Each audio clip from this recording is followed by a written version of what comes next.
Welcome, everyone, to the 100th weekly episode of Marked Out Radio.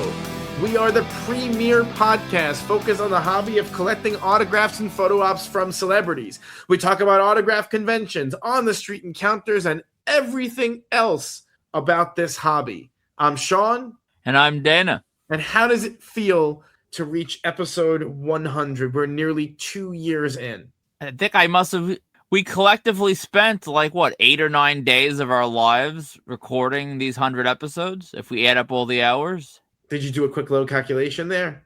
I mean, just at this late hour of night, just in my brain, yes. It's around there, I think. So it's something else, It's so much fun. It never gets old to me. Maybe it will one day to hear people say, "Oh, I listen to every episode." It's like, what? You purposely get on and want to hear us yap about the stuff? I had been harassing you to do this for so long, basically because every time we drive somewhere, we have these crazy, just ridiculous conversations. And I kept saying, why don't we record these? They're funny. They're actually funny. We'd be laughing so hard you almost drove off the road. And so there's definitely these other people out there who can share these experiences. I agree. The only thing I hope that the next 100 episodes bring is you stop worrying about us getting canceled and just let me unleash and let me say what I need to say.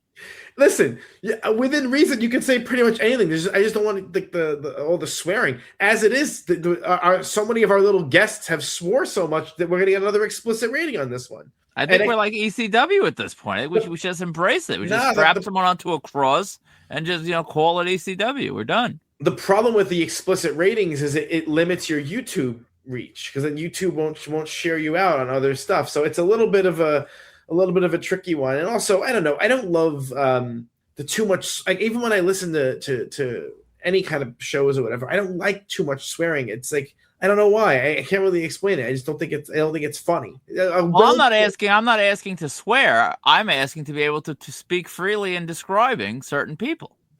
Yeah, but there's always those descriptions that tend to veer in a certain direction, All right.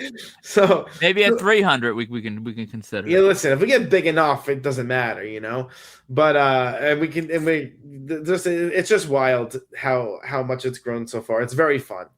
All right, so let's get down to business, because we're gonna have all these interruptions with all these guests and whatnot. So let's just do the show, and then we'll time in the interruptions. So you ordered that red card Undertaker. You paid $800 for it. It finally came. How does it look?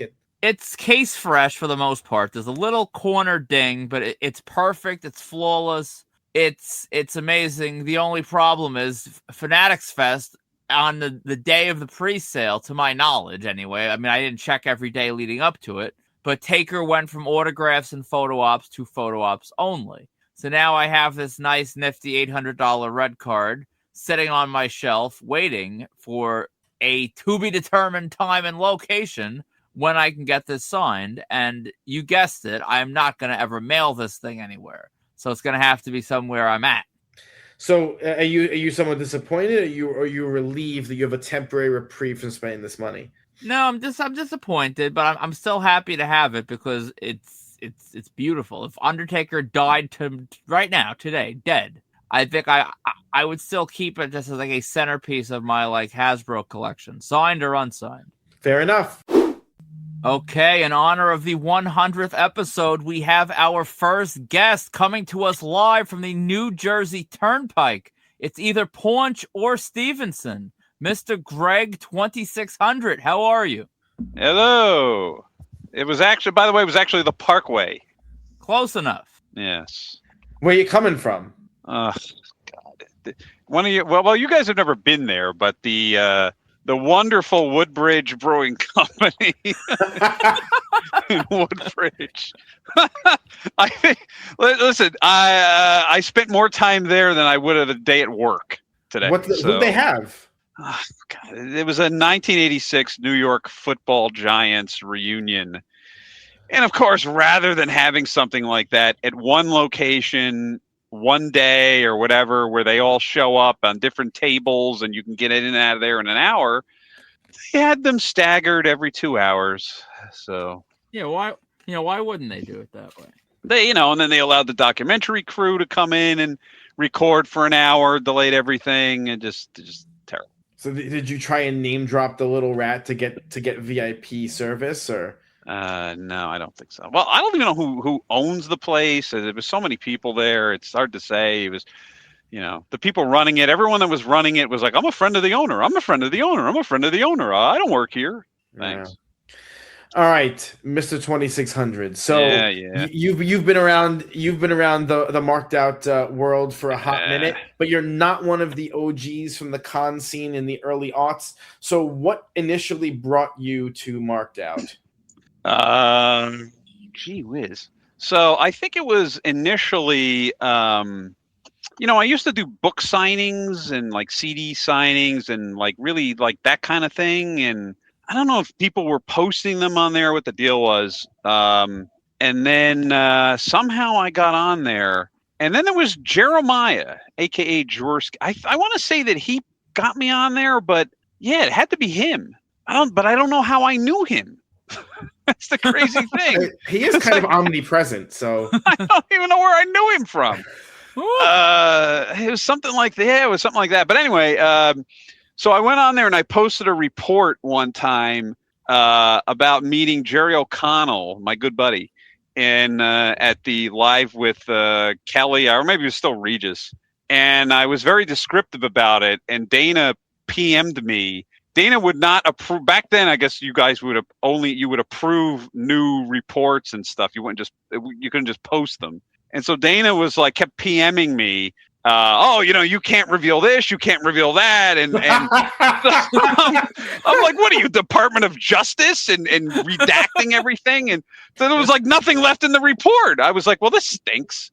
So every time I would change it, he was like, no, you're revealing too much. I was like, oh, Christ, come on.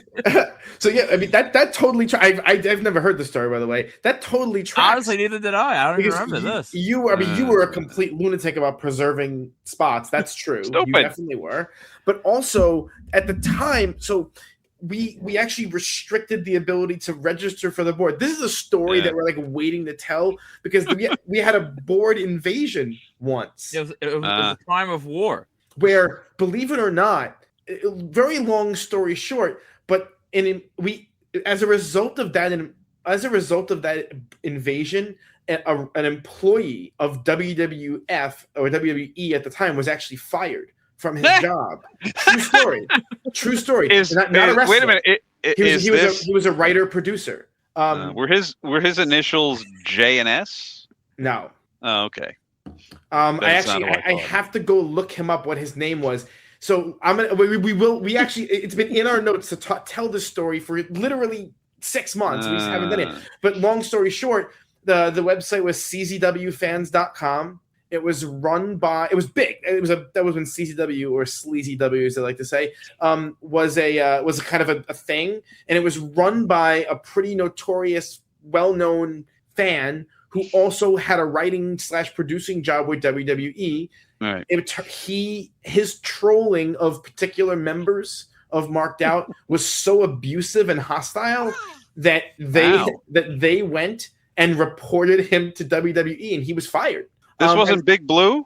This is not Big Blue. This is it's actually a couple of people who you know and a couple of people you don't. Big Blue was one of his targets of abuse, but there were others. Okay. There were others who are much. I'm more not even sure if Big Blue knew he was abused. But there are other much more benign targets, and the trolling was insane. They were really going nuts, and we had the board locked down for a minute because part of my instinct is, even though these guys are all nuts, they're like our nuts, and I somewhat protective. They don't want to be them. I want to see them like abused in real life. A little pleasant teasing is one thing, but it was really hostile. They were making fun of the way their family members were, and they were making fun of all kinds of stuff that was like really nuts. And the guy was a jerk, and he deserved whatever he got in life. I got to look up his name when we tell the full story. I will.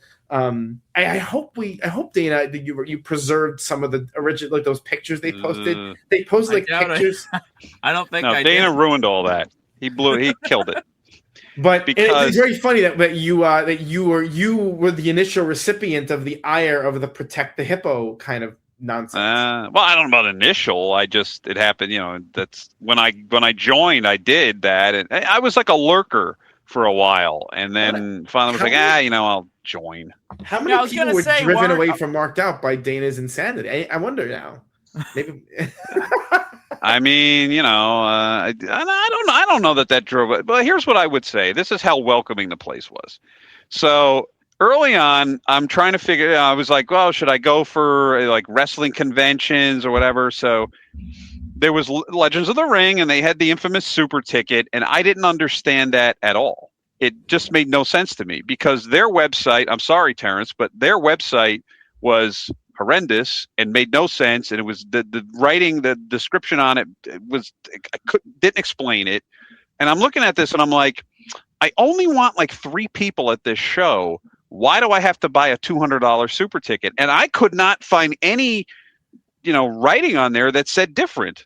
And then I would ask on the forum, and I'm like, no one would answer. And I would private message people, because this is before. I mean, Facebook was around, but I didn't really know people on Facebook from Marked Out. It was a private message. No one would answer. And I'm like, well, what is this? Everyone's a jackass. And so I didn't go. And then one of the people I wound up missing was the Ultimate Warrior, because I was like, I swear to God, again, listen, I went to college. I have several degrees. I could not comprehend whether I could just pay for the Ultimate Warrior at this show or I had to buy this stupid super ticket. Like, I just couldn't understand. And I think I emailed Legends of the Ring, no answers. I was like, screw it. So I never got them.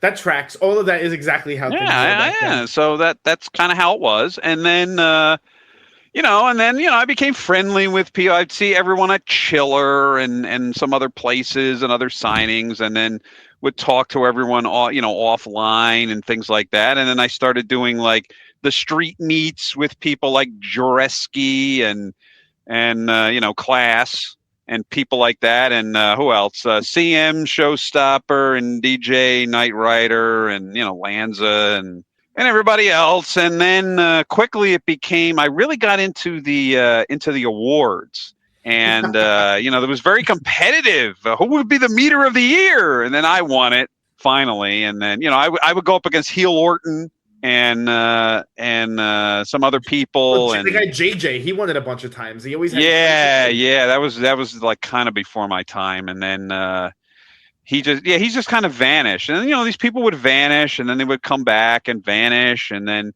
and then there were wars that we had. And there were wars between I don't know if this will ever go into depth because you'll be there for 3 years, but Jeremiah against Class and, Asian Dave being part of that and this one and that one and all these, threads that would turn into these one swearing against the other and threatening murder. And then Dana would have to delete them and then another thread and then delete that one. And it was just ridiculous.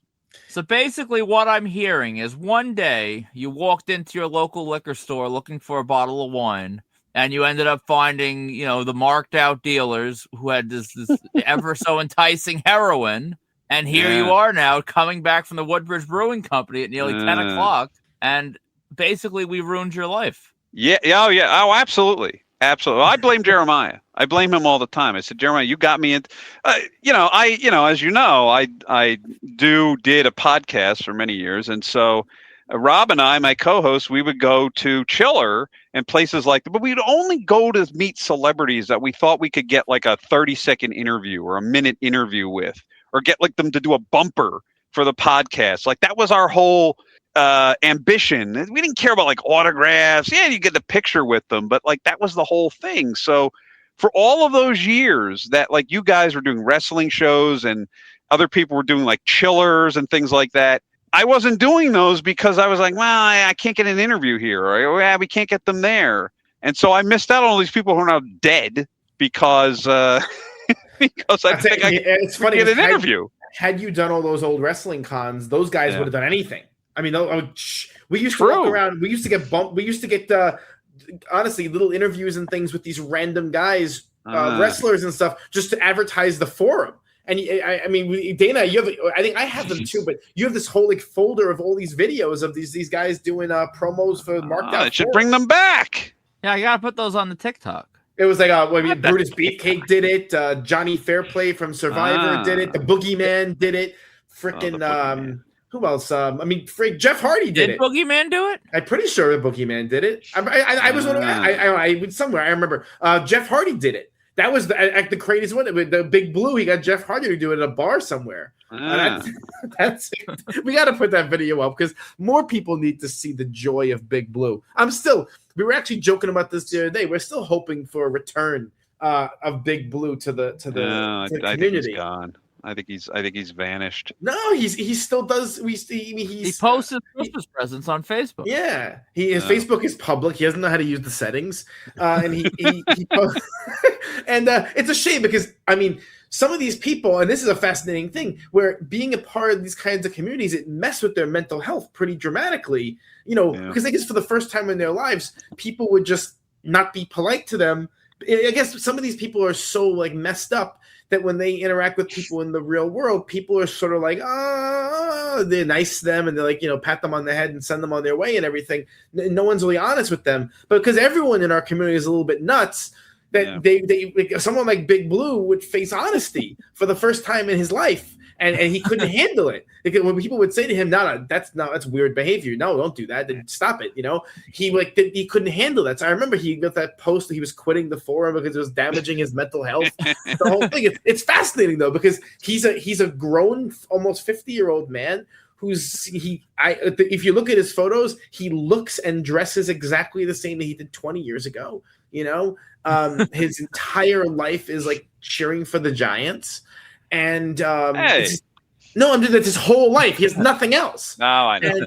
And or like Roman Reigns t-shirts and stuff. And and he's just sort of frozen in this time capsule. And it's so interesting because we had a lot of characters like that. Yeah. And I think unfortunately, I know you tried to keep the board going, Fred, and in an ideal world, I would have loved to keep the board going, but social media destroyed these things because it even destroyed like Dana's desire to keep these things private. Like the graphers who are seriously, I still think it should be. But the graphers who were mad at us for showing up to Jack Black, they were blowing that spot on Instagram 2 hours later. You know what I mean? And so even the people who like were the sort of most ardent defenders of how things used to be, they can't resist the pull of social media.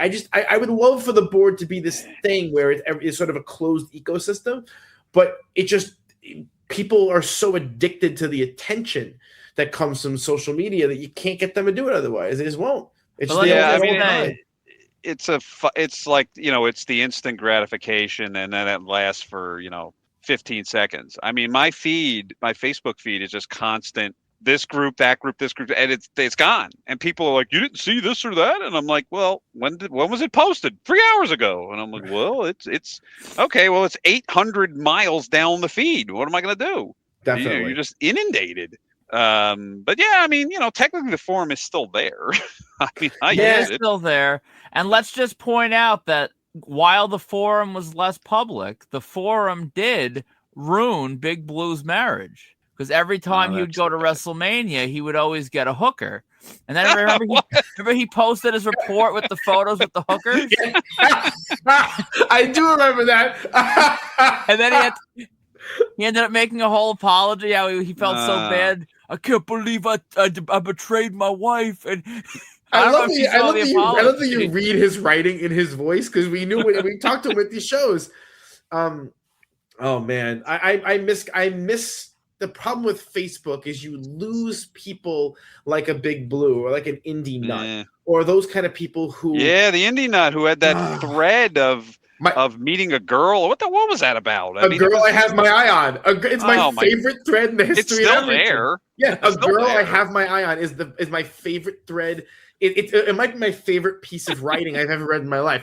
I remember I used to frantically get home from work and immediately log in just to see what new developments happened in Indie Nut's pursuit of this woman at the indie shows. It was the single funniest thing.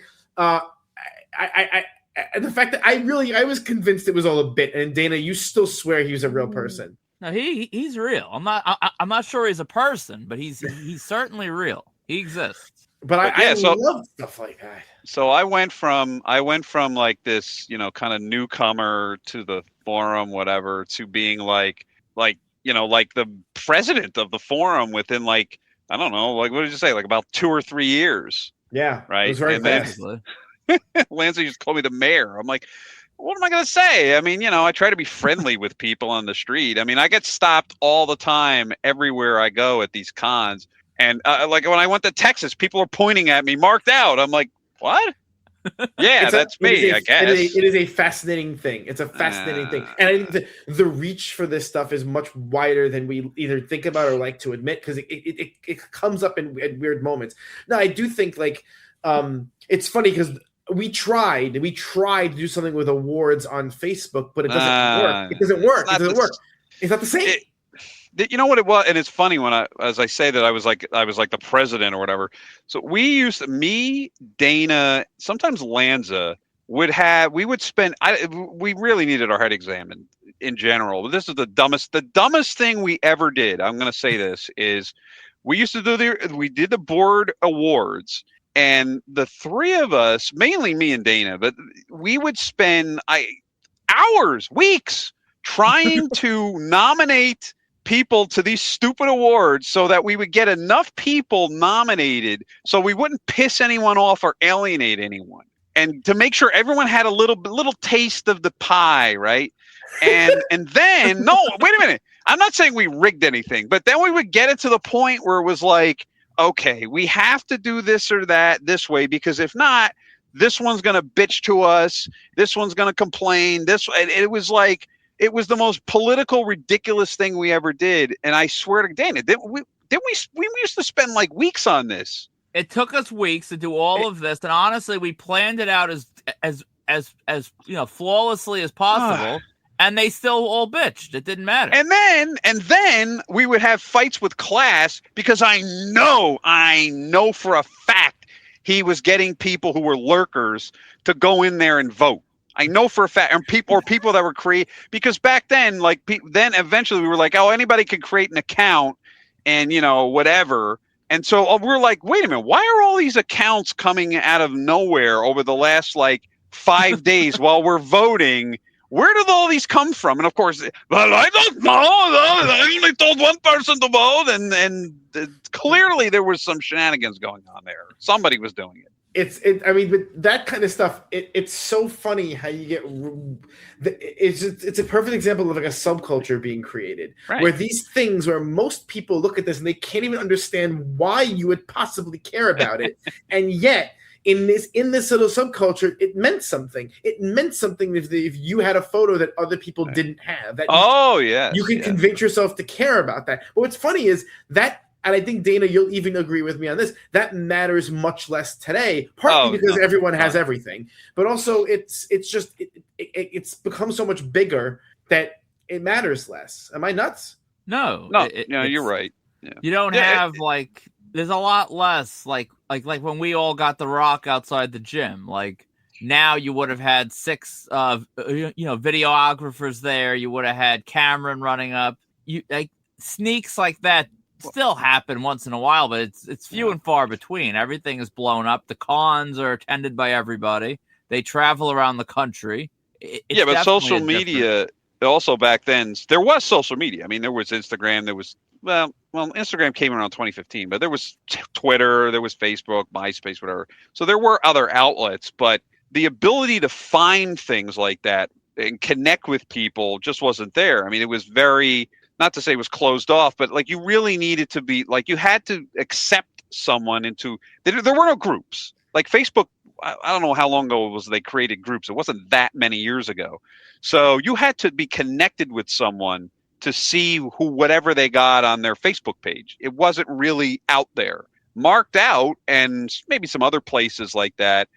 Or if you put things on Flickr or something, those were the only places that you could really share these things and people would see it. And so there were people that would post oh, I got Robert De Niro. And the thing was now people will post it 6 minutes later, but then people would wait and they would wait and they would wait, and then they would come and they would write these like incredible stories in the reports to then, like, with the great reveal at the end of the story was like Robert De Niro or whatever, and that was like the big thing, and then everyone would, of course, post in there, oh my God, you're the greatest, and so there was this, and there was a lot of people. I don't want to name names, but there was a lot of people who, and I would listen. I'll freely admit it. I used to do the same thing.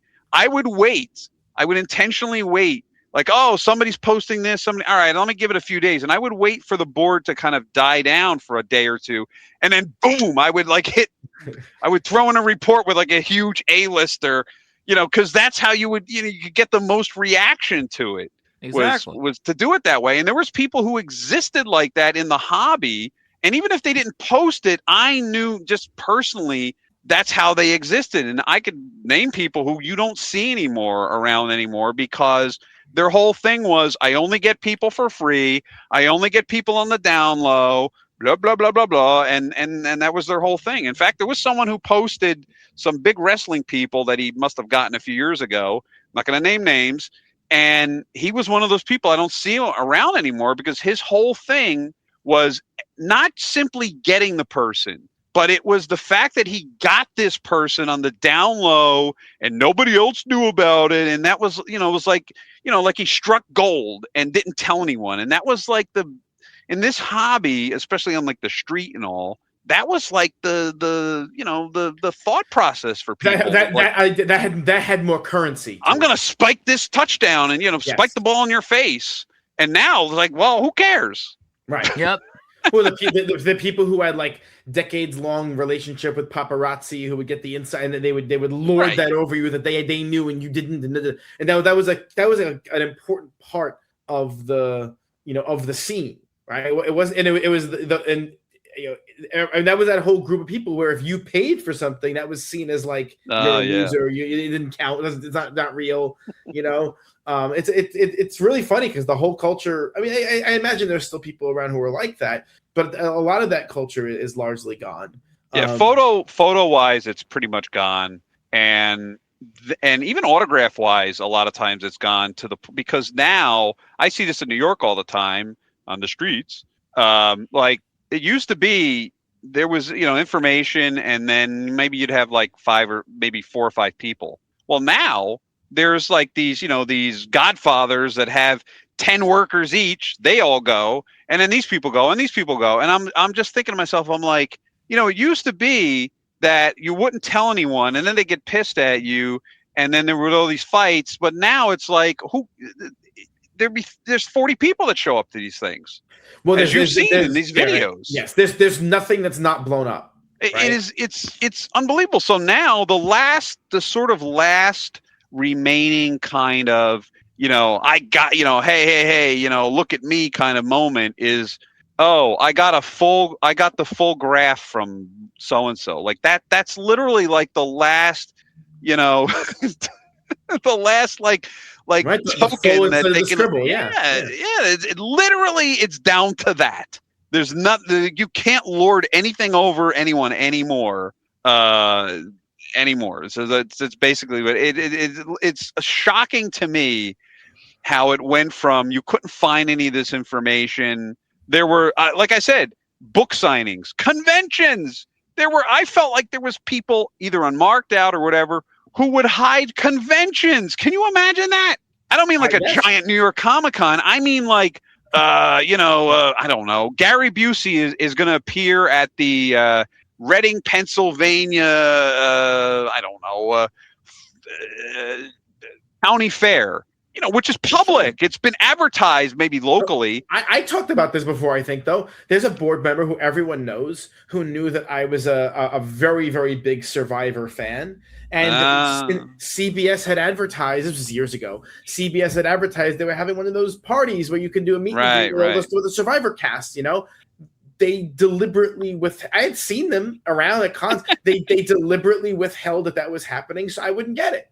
And then and I was like, all right, look, that's how the game was played. So you just sort of roll your eyes and you go, whatever. But that was a very real prevailing attitude for publicly advertised things. So I mean, that's definitely gone. So it is. You gotta funny make how you the have scene to has make sure changed. your report got the sizzle. Yeah. Yeah, I mean that's the whole thing. And then, like I said, people would wait until the right moment to drop those reports. Usually, right before we would nominate, they would drop. But there was people who would come on the board once a year and throw like 50 reports out there on December the 3rd. Throw all these reports out there, like, I'm going to nominate over a report. Here they are. And we're like, this is getting ridiculous now. You're not even here the whole year, and then you just show up and dump all this stuff on us. I mean, it's good stuff, but come on. That's fascinating. All right, Greg, thank you so much for joining us. We got to do another full episode at some point in the future about something fun. Maybe in Boston. Are you doing the loop? I don't know about that. I would need people. It's like, no, I got most of these people. I need more people. Well, we're doing it, so figure it out. Well. Speaking of have fun, probably. Altoona, you doing Altoona or no? No, I only need Henry Ian Cusick, who is my nemesis because he cancels everything he does. He's the only one I would need there, and I got to do the Trek Long Island. I need some of these old Star Trek guest stars. Oh. So I'll be going Dana's way, and he'll be going past me the other way. That's how it goes sometimes. All right, thank you so much for coming, and we'll see you, Greg. soon. 2600. Yeah. Later. So I've been busy this week. I have nothing happening until Altoona, but you went on a city excursion that almost went askew. So I got a little bit of a play-by-play from you. So why don't you talk about your combo hunting day in New York City? It seemed like it wasn't my day at first. I went completely solo. I emerged from the train. I come up the stairs of the subway, walk onto the sidewalk, and what do I feel? I feel raindrops, which I was not it was not a thing that was really on the weather forecast. So as I'm walking to the spot, rain is falling. I'm thinking to myself, crap, because I felt my real guarantee was the early part of my day. And then as I'm walking to the spot, my second strike against me was my Apple Watch. It was like on 5%. Somehow, I guess I knocked it off my charger while I was sleeping. So the Apple Watch is half dead. The rain is falling. Did you feel at this point you must have angered the combo gods? It felt like I did. It was probably the piss of the combo gods, as you said, a chiller. So I get to the spot and I wait and I wait and I wait. And let me just say, solo combo hunting, and this is not a knock on any of you or Ira or Lens or anyone else I've ever gone with or currently go with, but combo hunting solo is sort of like a form of meditation. It's peaceful, you're focused, but at the same time, you're focused, but you're also like hyper paranoid. I'll be scoping out the left side of the street, the right side of the street, and then you'll hear like the door you're watching will close. And you'll think like, holy crap, what did I miss? And what you missed was nothing, because like you saw no one of value walking up the street, and one of them just happened to go into the building. You missed nothing, but your mind plays tricks on you. Did I miss the person? Did they, run right past me? And at the spot I was at, usually people show up in the certain window of time. No one showed up in the certain window of time. They were all obscenely late. So you must have been paranoid like crazy. I was freaking out. I was sure I must have missed everybody, and that made no sense. How would I miss an entire an entire medley of people? But finally, I see the first one, and legit, his like call time was like in 30 minutes. So I didn't even bother asking him. He was booking it in. He wasn't going to do anything. And then my white whale, who you and I failed on, I see about 10 minutes after that, even worse, coming up the street. So at this point, I had to ask him, because I would be just a complete dumbass. I'm going to stand there for 3 hours and ask nobody and just watch them walk by me. So I asked him, and he said, honestly, I'm very late. It has to be quick. But like he was like not really like giving me an opportunity to get the shot off. So I end up like chasing him to the door, like in a very, very I had a lot of decorum. I was very not embarrassing at all. And I'm trying to get him to like do it as he's running through the door, and he didn't do it. So I'm walking back. At that point, you were texting me. You were despondent. You were actually contemplating just leaving, going home. No, I wasn't contemplating that. I was just figuring out what the hell I was going to do after that. I had other plans. And I honestly felt a slight bit of shame with like the crew that worked at this location. So that's why I walked down the block to text you. Because I'm like, oh, they just saw me like running like at this. It was, you don't look very cool while combo hunting. So as I'm texting you, I for some reason look back, and what do I see? I see Alden Ehrenreich, who's the guy I was going for, like outside of the building looking around. So I start running back. I'm like 60 feet down the road at this point. I start running back. And of course, as I'm getting closer, he goes back inside. So what I did after that was I ventured downtown to the Harry Potter store to kill time and buy a wand. I needed a wand, although I ended up not needing the wand after all. But more on that for the next segment. And I'm sort of just commiserating and obsessing over what I should do. Should I stick to my original plan, or do I call an audible? Do I go for Alden Ehrenreich on the third attempt of in the last month to just get him and be done? And I ended up deciding, which probably wasn't the best decision in terms of strategy long term, but it was the best in terms of my mental health. I said, screw it, let me just go back and be done with it. So back I go to the spot. And they come out, and I got Patrick Ball. So this is after the show?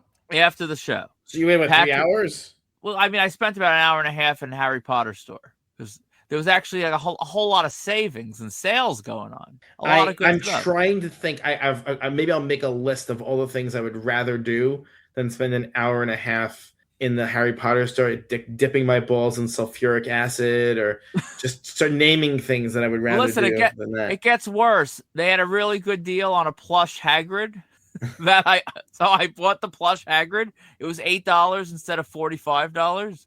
But then I didn't really anticipate the idea that I would have to go graphing with the stuffed Hagrid in my bag. So I had his damn shoes almost hanging out of the top of my backpack. Which, if they didn't think I was crazy to begin with, that sealed it.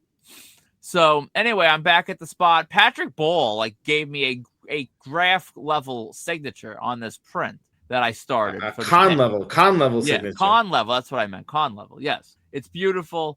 And then Alden Ehrenreich actually comes out. So he's coming my way. I ask him for a selfie. And he's like, I was looking for you before. He's like, I came out trying to find you because I felt bad you didn't get the shot, and I didn't see you. So all that waiting, all that stuff, had I not walked down the street, I could have fixed that hours earlier. But I got him. He took mercy on me. And, all's well that ended well with that. That was, I ended up passing on a spot that I need to go back to now that I'm going to have to make a separate trip, I think. So I really screwed myself. I should have just said, screw it, I missed it, and just did that a different day. But I made the emotional decision to do that, and it wasn't the best terms in terms of strategy. But I got what I wanted, and I got a plush Hagrid on top of that. So all in all, I mean, it's hard to argue that what you got was successful because it was, right? Yeah. I mean, you got what you wanted, and it's a funny story. The fact that he came out looking for you is strange. When the hell does that happen? Never. This is something now I'll spend 10 minutes lingering in front of the building for the next 20 years of my life because now it happened once, and I won't forget that. But it never happened before. I thought nothing of walking down the street texting you because what's the point of why would I stay? It's true. So Dana, we managed to get the Little Rat on here to celebrate our 100th episode. Welcome, Little Rat Zach. Wow, 100 episodes. You're really milking this cow dry, huh? Listen, we had a question. Just getting started. What brought you to Marked Out, and what makes Marked Out different from all the other freak show autograph communities out there? Oh my gosh. I don't know if I am that well aware of other autograph communities. I had known of you guys probably in the context of knowing about wrestling signings at Wrestling Universe. I think I had gone to a Bret Hart signing a couple summers ago at Wrestling Universe, and we were all waiting in the blazing heat, and then a couple of knuckleheads came in with some milk crates full of garbage. and made us wait outside even longer. That sounds like us. So I think I think that's the first time that it really registered who you guys were, and I was not a fan. But what really brought me to the podcast was my buddy Vin Innocente, who I know you both know and is a part of the Facebook community. And he and I had met at an autograph signing not too long ago, just a couple of years ago, and he's become a close friend. And he told me, I think you'd really like this podcast. So you were probably about, I don't know, half a dozen episodes in, something like that. And I went back and I listened to all of them. There weren't that many at that point. And I was like, all right, I'm in.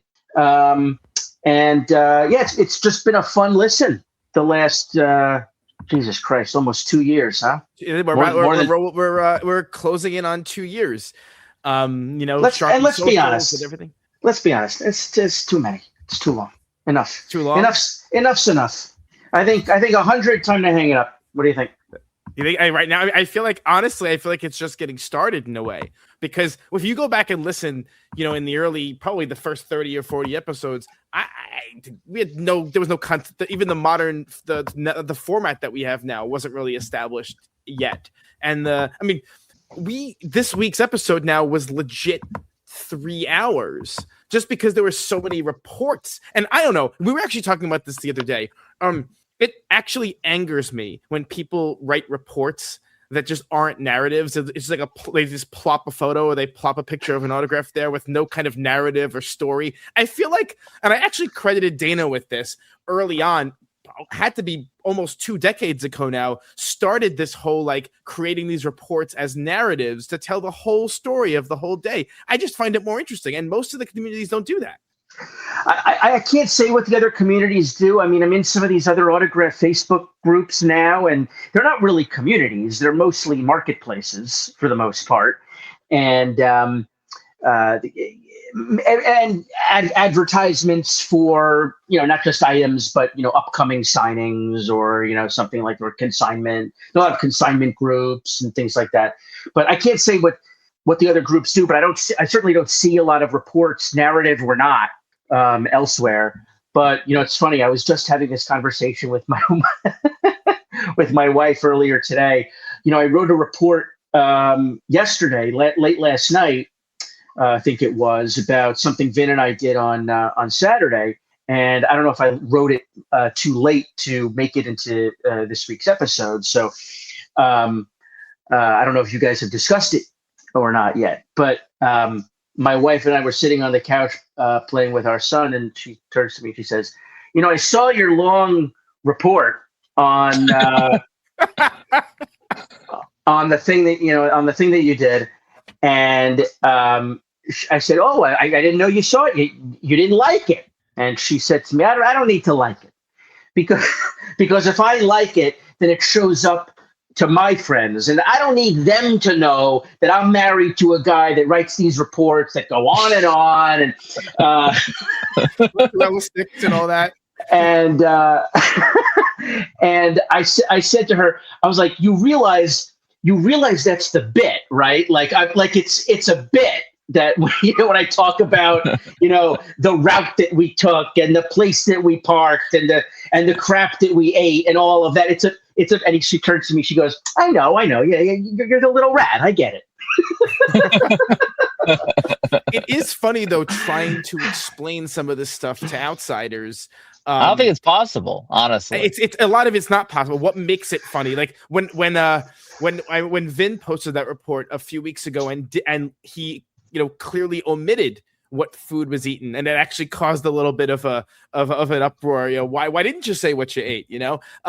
There is something funny, I think, about sharing the entire experience, good, bad, strange, and all that stuff, as opposed to just.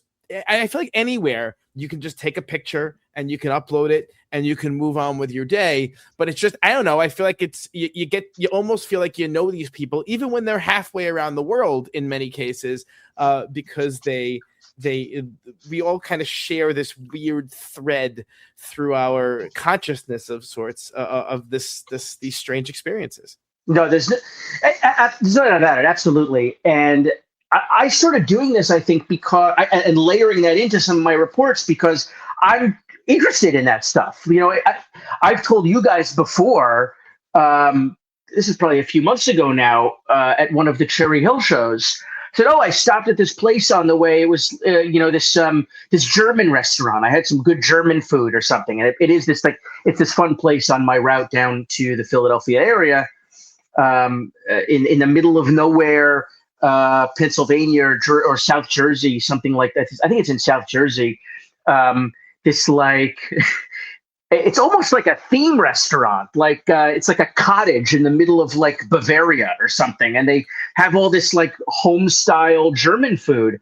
And if I'm going somewhere that I don't usually go, I'm gonna go out of my way and or sort of slightly out of my way to have a unique meal and make a day out of it, because I don't want it to just be about the autographs for me and waiting in these lines. I try and make a day out of it because I don't want it to just be about the autographs. I want to have a nice day out. I'm a little nice drive, put on some podcasts, put on some music, stop somewhere on the way, this and that. And I remember I said to you guys, if you're going to Monster Mania on Saturday, I went on Friday, I recommend you stop at this place. And you guys said something, be like, I don't know, we usually just stop at a Taco Bell or a Chick-fil-A or something. And I thought that was funny. And then when we ended up going to Cherry Hill ourselves together, or met there, we obviously had a funny interaction where Dana wanted to go nowhere unless he has a loyalty card to build his fast food points. And it's not often we are near an interesting diner or an interesting restaurant or something. So might as well make a day out of it, make a thing out of it. And I did that once when I went down. Monster Mania did one in Baltimore. And I said, that'll be an interesting drive. I've got the day free. I'll drive down to Baltimore. I'll stop at Wilmington and I'll eat lunch at the Charcoal Pit, which was a Joe Biden favorite. And it's a great whether or not you're a Biden fan or whether or not that he liked it. It's a fun place to eat. It's like a fun retro diner. So you're politicking for a German themed Sharpie social coming up. It sounds like. Look, at this point the Whippany Diner has had about enough of us. I think anywhere but the Whippany Diner. I think we're banned from the Whippany Diner after class was talking about his sexless suicides. If he was, I must have tuned that out. The small number of times that I've had social interactions with him, I think I've learned to tune him out pretty quickly. And that's part of the game. Right. Okay. But okay, good. Yeah, no, to me, it's also important to make it a whole. This is a community. These are community events. I don't love just going to Taco Bell at 11 o'clock at night. It's depressing, but whatever. It is depressing. Well, Sean was very upset when they got rid of the Mexican pizza. He wrote a note. He wrote a note to Yum Brands. Truthfully, I've actually never eaten a Mexican pizza. Listen, well, that's another travesty. 11 o'clock Taco Bell in South Jersey. That's half the fun. You got to make it home before you shit yourself. There's also a place very near to Cherry Hill over in Camden, which is only about 15-minute drive, if that, called Donkey's Place, which is this dive bar that famously has Anthony Bourdain's favorite cheesesteak. And I've stopped there before a Monster Mania as well. It's like a very renowned, legendary cheesesteak because they do it on a Kaiser roll as opposed to a hoagie. Is this conversation relevant to the hobby? Who can say? But I'm enjoying talking about it. I agree, and these are all ideas now for Cherry Hill in August. So we gotta make a little list, maybe keep a little spreadsheet or something. I'll be there. I'm going on Friday. I've got a summer Friday where I let out at 2:00. I hop in my car. I'll get down there, right around 4, something like that, maybe a little bit before, and hope to be out of there in time for a a reasonably timed meal. That's the goal. And I think this is the stage of life we're in. That's the goal. Right. So, Zach, thank you for joining us. That's it. Yes. That's all you get from the little rat. All right. That's it. Your reports are appreciated. They are legendary. They are consistently a source of amusement and hobby related joy. He's a top guy in the marked out world. You're just relentless with the Posca. Dana? What'd you say? I said he's a top guy in the marked out world. He could hang. He could hang in the golden era, the attitude era. It doesn't matter where. It's true. Well, look, when the little rat is around, we're living in the reality era. And the reality is, don't go to the Woodbridge Brewing Company. That's what I've got to say. Here. All right. So, Zach, thank you for joining us, and we'll see you soon. All right. Thanks, guys. All right. So, in other news, you did something this week that potentially could have angered the combo gods. I think it definitely angered the combo gods. I kind of, I guess, with a strike of mercy, honestly, I was not looking forward to Fan Expo Philly. I don't know why. I probably do know why. It really wasn't a great lineup for what I needed. But that was the plan. I had people that I was riding with. I had all these things. Then my wife informed me that stuff was going on Saturday, and she doesn't really stand in the way of combos very often. I think it's a mixture of her long work shifts and also her love of reading and just sort of keeping to herself and relaxing and stuff when she's not at work. And she's pretty good about, I tell her we're going to Altoona to see wolf cubs, and she's like, okay. I tell her whatever, she's like, okay. So the rare time that she kind of like needs me to miss something, I try to work with that because she's pretty reasonable otherwise. So I had to pull out a Fan Expo Philly. The one person I was riding with that I barely know, and I honestly couldn't care less, he left me on red. So I think he probably is wishing death upon me for screwing up his plans, which is honestly reasonable. And that's pretty reasonable. I am totally unbothered by it, but it is reasonable. If he ever sees me on the street and like plunges a knife into me, I wouldn't really begrudge him. And Lanza and Ira was honestly relieved. Lanza I felt bad for because he got screwed out of some splits. And I mean, the only benefit is you are useless for what we're gonna do to make up for me missing this. You don't do any splits. I don't believe it. To the same money Lanza lost, I'm losing, unfortunately. But I guess that's only fair. So here I am. I was home doing family stuff, and I'm here for the 100th episode. So there we go. I did say, because you were like, oh my God, I can't believe this. I'm going to have to miss this, blah, blah, blah. It's going to anger the combo gods. I'm going to piss all these people off. And I'm like, screw the people. The people, you can apologize. The combo gods do not accept apologies. They only accept sacrifice. So I know their lightning bolt is coming. Something's going to be announced probably this week. So it's a question of what that sacrifice will be. What will the offering be from the to the combo gods? And there's no way. I actually really don't even want to bother with predicting because it's going to be something so foul and awful that we're going to be talking about it forever. Yeah. So just wait for it, whatever it is. How could we celebrate episode 100 without Mr. Ringside himself? Sea Rhat, Sean, what's going on, man? Hey guys, how you doing? Thanks for having me on. So, what brought you? I have to ask, what brought you into kind of the marked out world?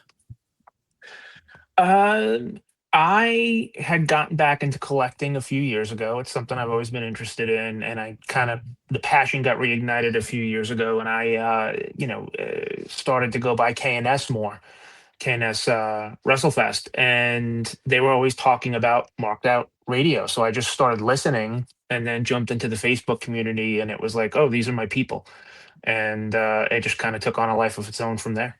Are you sure you want to cop to that in public? So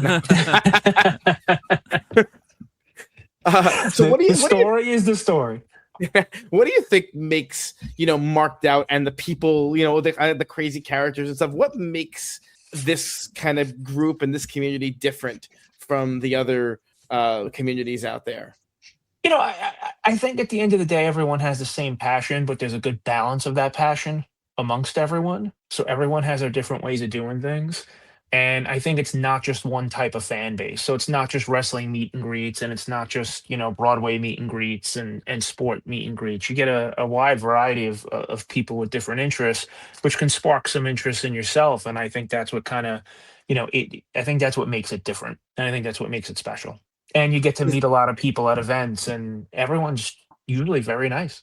Is this your way of saying you're branching out into other areas of collecting soon?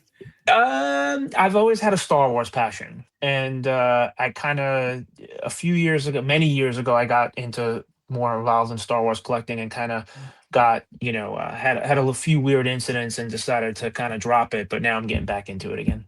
I mean, any weird incidents that are like kind of marked out fodder, or no, you just you'd be at events, and maybe you'd be trying to get something, and someone would be giving you a hard time, and you'd be trying to buy something. Hey, we don't know who you are yet. You have to buy these 10 things before you can get this other thing, and just silly little things like that. It kind of became too much of a hassle. So, do you have any like amusing or favorite sort of marked out moments so far? I always enjoy some of the characters. You guys have done a great job of kind of bringing them to life. I'm kind of a late bloomer here as far as the marked out community. I wasn't on the boards back in the day, but to get to hear and see some of the people has been a lot of fun and very interesting. So it's kind of like we'll use this as an example, like the thing with the cart, right? So it's one of those things that to most people it wouldn't even register as a thing, but now it's sort of taken on a life of its own, right? And become sort of a running sight gag, if you will. Yeah, it becomes a gag, but everyone has fun with it and doesn't kind of take it too far, and doesn't beat it up. And when people do take things too far, everyone else kind of tends to rein them in, which I like.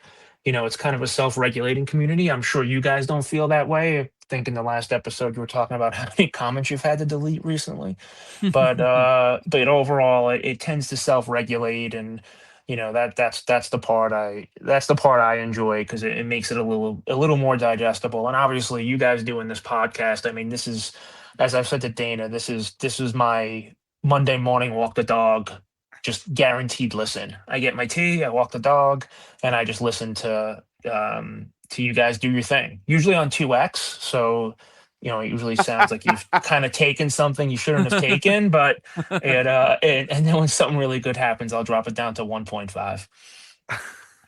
Yeah, I was going to say, with this last week's episode, you could walk the dog to like White Plains with how long we went this time. We always swore we swore we wouldn't go 3 hours, and we hit 3 hours this week. It's crazy. That number keeps popping up, guys. I don't know if I'm sure you've been paying attention to it. And we've talked about this before, but the episodes are getting longer. But the reality is the content's there. It's not like you're filling it with silliness. It's oh yeah, this is interesting. There's more reports. There's all of those things that I think just make it fun. And in all seriousness, we were, at least I was, those first couple of weeks, I was like nervous. I'm like, how are we going to fill an hour? Yeah, back then I remember it was probably week 7 or 8 where we're like, we used to really meticulously plan out the exact structure and flow of things, and we're like, what else is there? What other stories are there? What other major things are there? And it just kind of worked itself out where we're getting so many reports a week, we have to fly through them at this point practically. Yeah, and that's the part that's fun. But it starts the machine, as they like to say, the machine starts to work, right? The flywheel gets going, and it provides the content for you. You probably have to do less research, I would think, because there's just more and more people submitting. And look, writing the reports is fun, right? I get a kick out of it. It's fun to share what you're doing. If you've had unique experiences, Finn and I have been able to do some fun stuff, and it's fun to share that stuff. I was at Elimination Chamber and was going up to I think I was getting a photo op with Saul Ruka, and someone grabbed me, a very nice woman, and she's like, "You're on Marked Out." And she just started chatting to me for like 5 minutes, and she's like, "Where's Finn?" And I'm like, "Well, he's at school right now." And we just had this great conversation. It's an interaction I wouldn't have had if I wasn't listening to the pod. Yeah, it's a weird thing, and we were actually joking about this a few times now. It happened at Chiller, and it happened at Steel City, where people who we don't know will just grab us and like say things, or they'll make comments that are clearly inside jokey sort of things, and it's like, dang, it almost, I mean, it's cool, but it's also kind of a weird.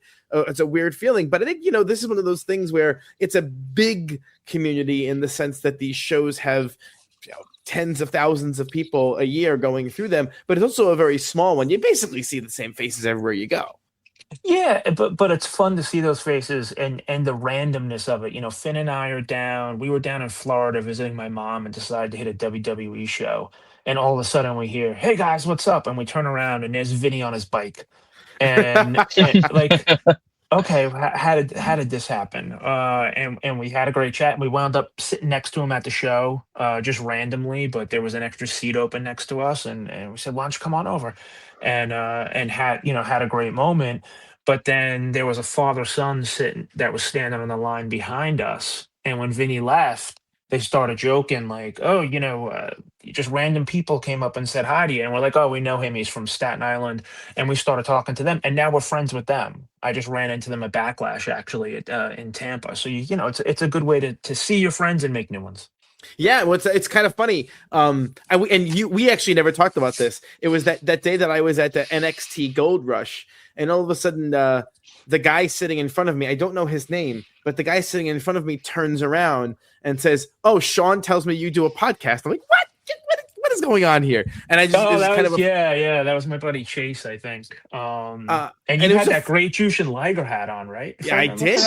Yeah, I did. Yeah, and the purse with the matching purse. Yeah, and but it's just a funny thing how you sort of you create these. It just makes it a fun thing where you're not just buying stuff to shovel it in your den or your man cave or whatever, but that you actually it's a community of people. We're all like-minded. And these people are so different from each other in every other facet of their lives except this one. It's fascinating to me. yeah, and it's fun. It's an escape, right? Like I always say, as you get older, life adds responsibilities. It doesn't take them away, and to be able to have your escapes is important. And when you can have those escapes, or you can see cool things like that night, Sean, you're talking about at the NXT show. My favorite part of that night was seeing your reaction when the Vanity Project walked out. You had the pride of like a dad. And it was just, you were so excited, and it was so cool to see. And I think we had seen you guys like a few days earlier, maybe at Big Event. And it was just fun to watch. And I wouldn't have noticed any of that if I wasn't part of the community.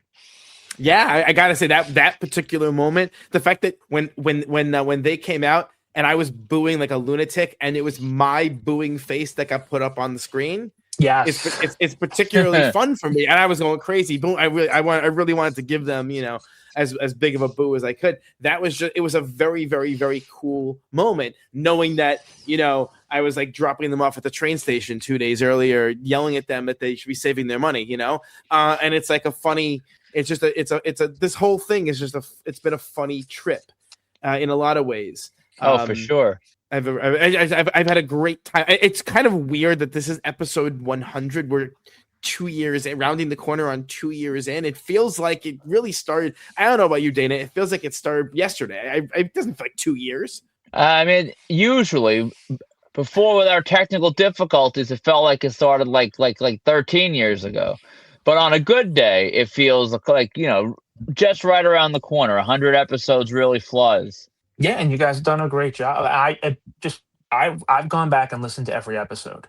So to see the progression, right? Because I started listening a little later, and then you go back and you're like, wow, this is where they've improved. This is where they've gotten their shtick down. This is, look at the different things they've added. It's been great it was great to listen to. Have you found yourself incorporating some of the marked out vocabulary into your daily life? Oh, I definitely have. I've prayed to the combo gods before every event. You got to do it. Please be nice to us. Please be nice to us today. I'm trying to figure out a way to work in Hippo in a way that will be able to make sense. Haven't been able to pull it off yet, but definitely going to get there. But it's not just that you're defining those terms; it's that you're providing some funny stories behind it as well, which I think is great. And then there's that great cast of characters who God bless those meta glasses, Dana, because that provides some interesting content. And listen, they're under attack now, Sean. It's not good. And I've noticed it at a few events recently. There's been more and more, okay, turn them off before you get into the photo booth. They're definitely paying a lot more attention to it. So the battle has begun.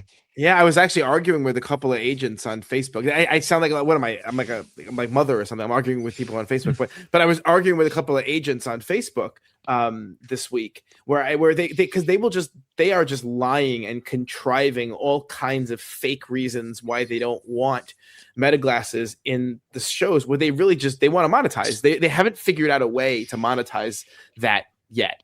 And so they want to clamp down until they figure out a way to monetize, and then you're going to see the floodgates will open.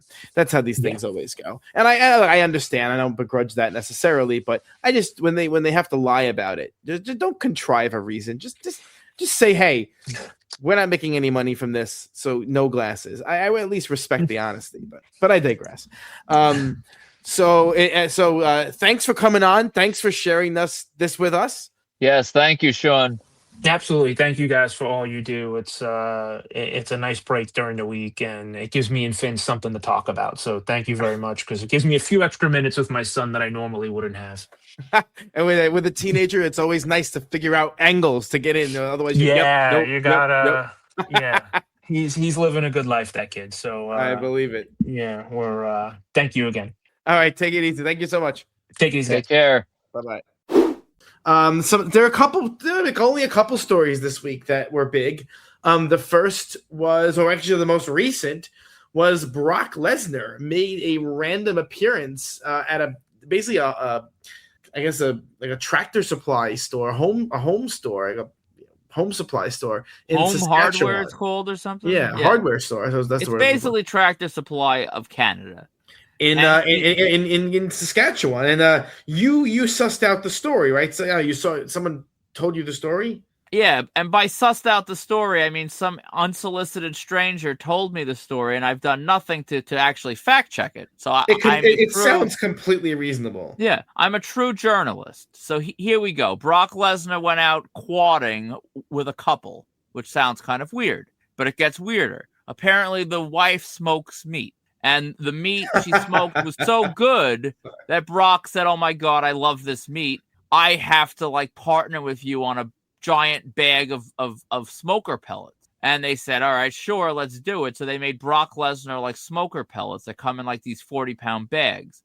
And he, in a long history of book signings and bottle signings and whatever else that we've had the first smoker pellet signing. Smoker pellet bag signing, and he was up there with piles of his smoker pellet bags around him that it seemed like, I don't even know if people had to buy the smoker pellets. I don't think they did. No, they just lined up and went in there, and they let him deface their items with the black Sharpie. There wasn't a single paint pen in Saskatchewan. Apparently there's no paint up in Canada, because every autograph I saw looked horrendous.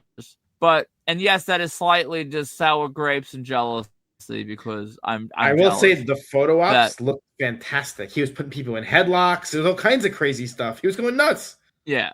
And the highlight of the off the group, this was this was on the group. Class 316 responds and is like, "Well, maybe I could fly to Montana and drive to Saskatchewan." And can you imagine Class doing that? Like how would that go? Yeah, I mean, look, there was part of me that wanted to go. It just wasn't possible. Yeah.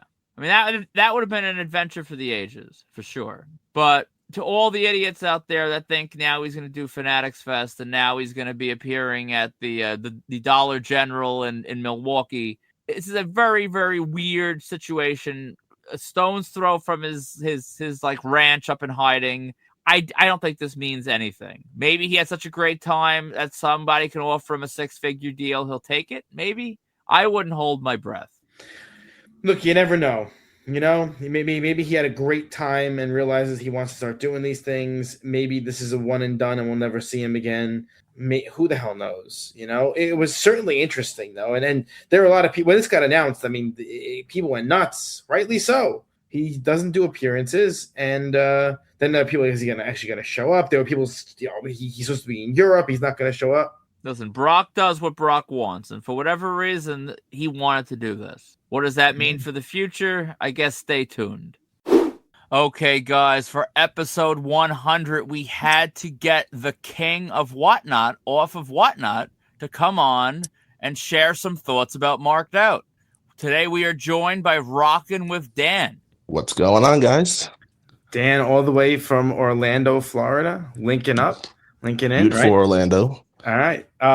So let's see. You're a relatively, I guess you would say, recent addition to the Marked Out community, family, whatever you want to call it. Mm-hmm. What initially brought you to Marked Out?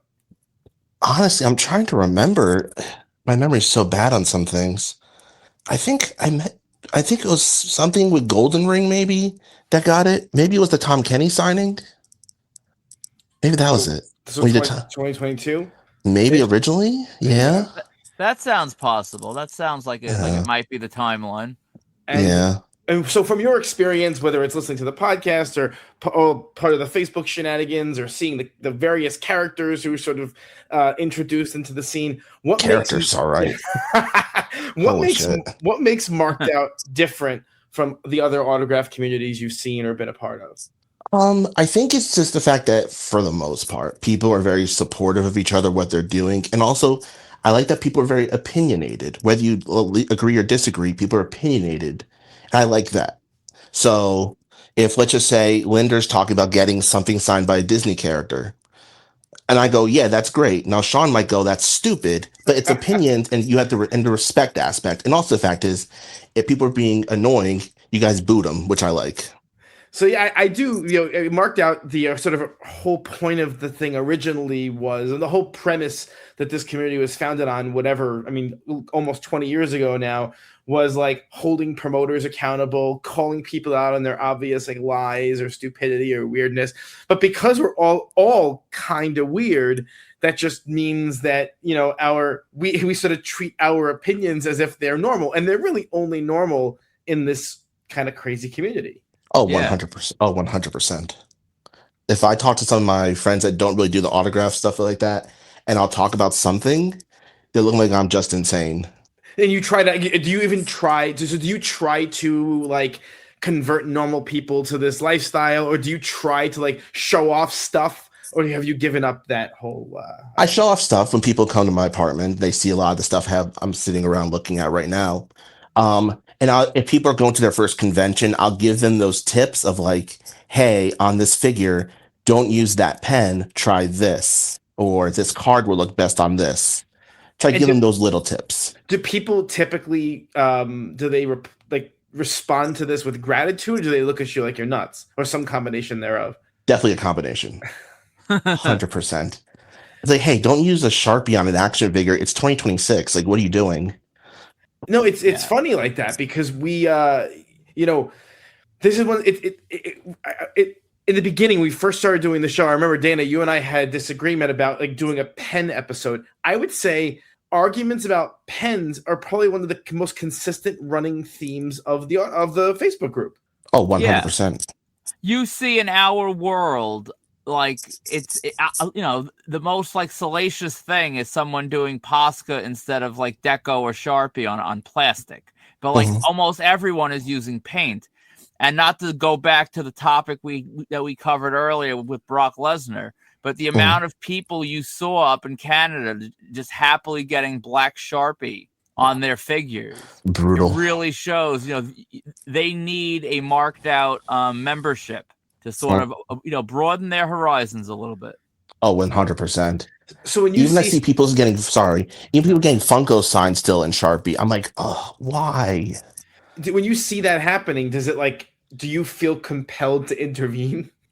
I just don't give a shit that much. Like, to me, I go, well, enjoy having your product look like shit, basically, guys. So it's weird because part of me, I feel compelled to interview. I feel compelled to say something just out of like, I don't know, stewardship of the hobby of sorts. But then part of me is like, you know what? Let them shovel more garbage into the marketplace that it's not going to be competing with, you know, whatever I will have down the line. Like, you know, I think I've told the story before, but I got Fanatics Fest. This father and son were in front of me, and they had like the really nice belt that they were going to get CM Punk to sign, and the kid had this like just disgusting dead silver Sharpie in his hand. And I was like, you know what?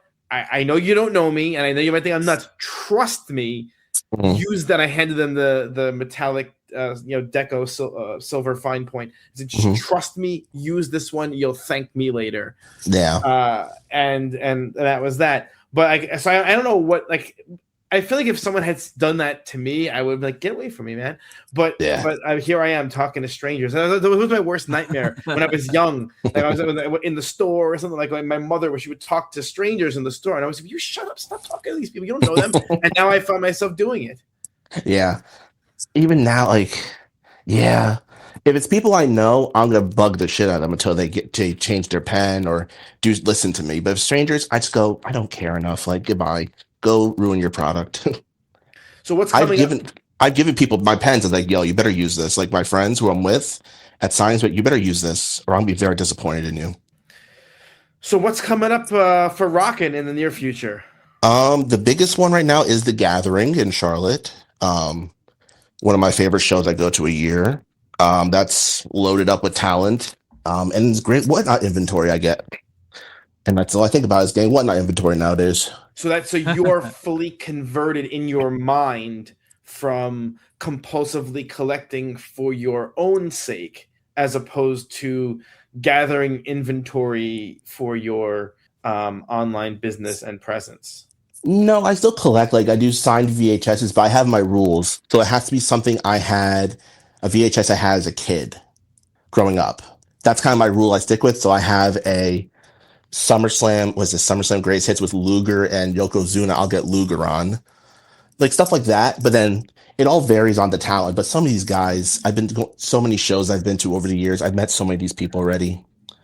Like the Hardy Boys are going to be there. And I'm like, I've met these fucking guys, no offense, so many times. Like I have nothing for the Hardys. Now, getting that thing signed with Luger, there's nothing in you that like tortures and twists at your soul the idea that you will never get Yoko on it, so it's not worth starting. You don't care. No, exactly. If it was something if it was very recent, I'd like no. But no offense, the guy's been dead for years. What am I going to do? I can't go back in time. No, but you have to. I can send this to some vendors and have them write Yokozuna on it for me, but I'm not going to do that. And Staten Island Blue. Maybe. But I don't know. That's one of those things that it's a very specific pathology, I guess you say, of mine. Mm-hmm. It would just. I would rather have nothing than have the thing that's just not done. It's it's understandable. I think that's the beauty to me of collecting. I explained it to so many people. You can just do whatever the fuck you want with collecting. Like whatever you choose for your collection you like. So like I have a Bash at the Beach 96 VHS I'm looking at right now, signed by Luger. Honestly, I'm not getting Macho on it, but it looks badass signed. And so, just Luger, no, just Luger, because Luger's on the cover. Like I would have gotten all three members of NWO, but Hall's been dead. I got it after Hogan passed. So yes, it's a funny thing. In a way, this is a funny thing because, and Dana, you're very similar to Rockin here, but like because so many of these guys have died, I have just stopped buying stuff for wrestling pretty much because why would I do that? You know, like why would I start something new that I know is gonna make me miserable? So in a way, maybe that's one of the reasons. And I'm like totally making stuff up right now, but maybe that's one of the reasons why I just don't feel that compulsion to do wrestling shows anymore because I don't know. All these guys are dropping like flies. Who do I need anymore? I mean, is there anyone even at the Gathering who you need, or these are all repeats at this point for you? There's some guys like on some pieces, like a Norman Smiley that I need. He's gonna be there. God, I don't never have this freaking lineup anymore.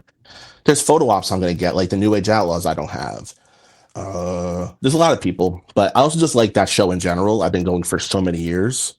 So it's kind of like still like a lot of these guys, they don't need half these guys, but they go because they enjoy the show. So Dana, what are your thoughts on that concept? Going to a show where you don't need anyone. I mean, I'd probably pop down to a KenCon if I didn't need people just to see all the people in attendance. Mhm. Traveling all that way, that definitely doesn't really jive with my combo centered outlook on the world. But I do know the gathering, and prior to being the gathering, it was the NWA Legends Fan Fest. That's always been the theme, and people, honestly, I've never been, and people swear by it. So I mean, it must be pretty awesome because people keep going. Great show. Well, all those people used to all And then, talk about like Oli holding court in the lobby and all those, back when it was the NWA Fan Fest, they would all those things that you could only, the dinner with Terry Funk and all that, you could only do that stuff at that show. But that, for me now, there's not even no desire to go because all those guys are all dead. Harley and Funk, and so it's a different era. But it's like the fact also it's people that it's a lot of those fans that they're not marks in a sense, like they're not going to be chasing somebody down. There's some of these weirdos that chase them down like in the bathroom and all that stuff. God bless them. But like a lot of people just know, like, hey, if hanging around at the bar, you're just here to bullshit with Ricky Morton. You're not chasing him down to get a photo op or a signature. That's what it is. Not trying to collect a urine sample. Yeah. Not like, here, can I have your pee, Mr. Morton? He'd think you were someone from the court system. He probably would, actually. Yeah, so that, and then probably KenCon 3. I'll be back for that. I'm trying to be a staple at KenCon. And August 16th, I think that is. And yeah, that's what I have right now. And big event in November. All right, so we'll probably see you up at that one. I will be there for that one. We need you at your first Sharpie social, Dan. Yeah, if I'm there, I'll do it. Sounds good.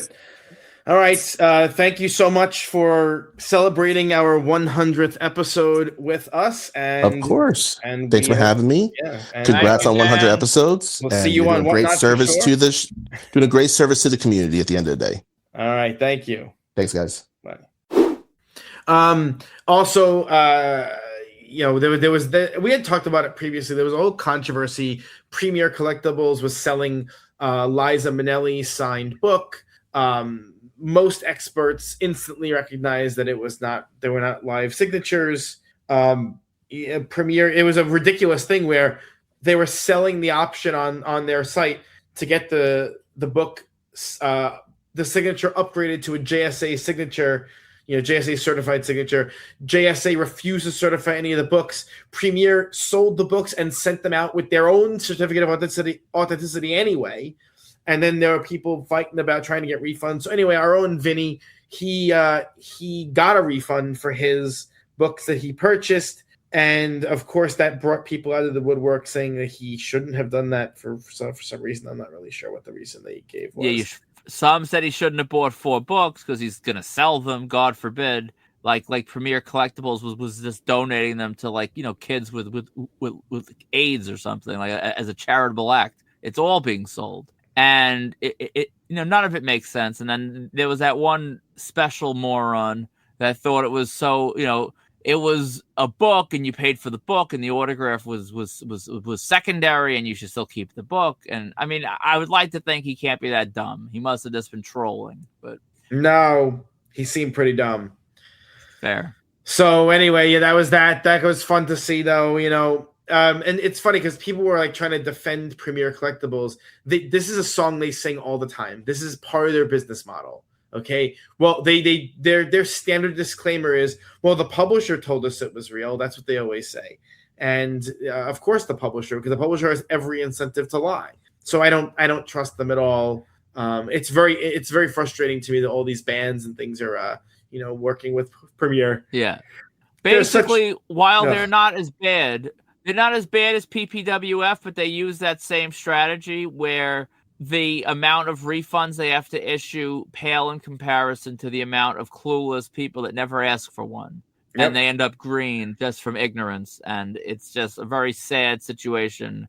And again, it's not as bad as PPWF, but still, anytime you got the waters muddied, it's a dangerous game.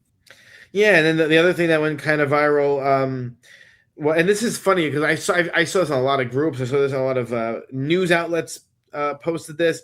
I guess Russell Crowe had graphers showing up to wherever he was, and like the headlines are weird because the headlines said that he was like yelling at them.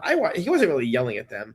He basically just demanded that the graphers be orderly when they approached him, which I don't think was like terribly unreasonable. You know, it's actually unfortunate for a name of his caliber at a spot that appeared relatively low key. You would think you saw Jack Black with Christian Bale. While the scene is getting crazier and crazier, there is a little bit more of an emphasis for the A-listers in these types of environments where it's more knowledgeable graphers. They have been doing more basically unsolicited lining up themselves, that they kind of do this on their own and the person is greeted by a line. And it's kind of sad that he had to tell them, but he was doing nothing unreasonable. And honestly, they're lucky that he cared enough to even say that, because he could have just walked by the crowd and done nothing. Yeah, I thought it was, I kind of dig this new culture of getting in a line. It's nice. Yeah. The Jack Black was easy for us. Very easy with the line. I hope people start realizing that it's, more often than not, you're going to get more doing that than you will just sort of. But I guess I say that and it's probably not true, because if you're like a grapher like a Geo, it's where you succeed is in the pandemonium, that they don't know how much they're signing for who, and that's where you succeed. That's where you thrive, in the madness. Stay People black. like us, we want calm. Yeah. Our next guest on this 100th episode extravaganza, coming all the way from Chile, our first international listener, or at least the one who's actually willing to admit it in public. Martin, how's it going, man? Hey guys, it's an honor to speak with you. Dana, I haven't spoken with you before, so it's great. And Sean, I had you on a show a few months ago, so it's great to talk to you again. Awesome. Yes, great to see you, Martin. Awesome. All right, so we're going to ask you the same thing we've been asking other people so far. First question, what brought you to Marked Out? How did you even find us?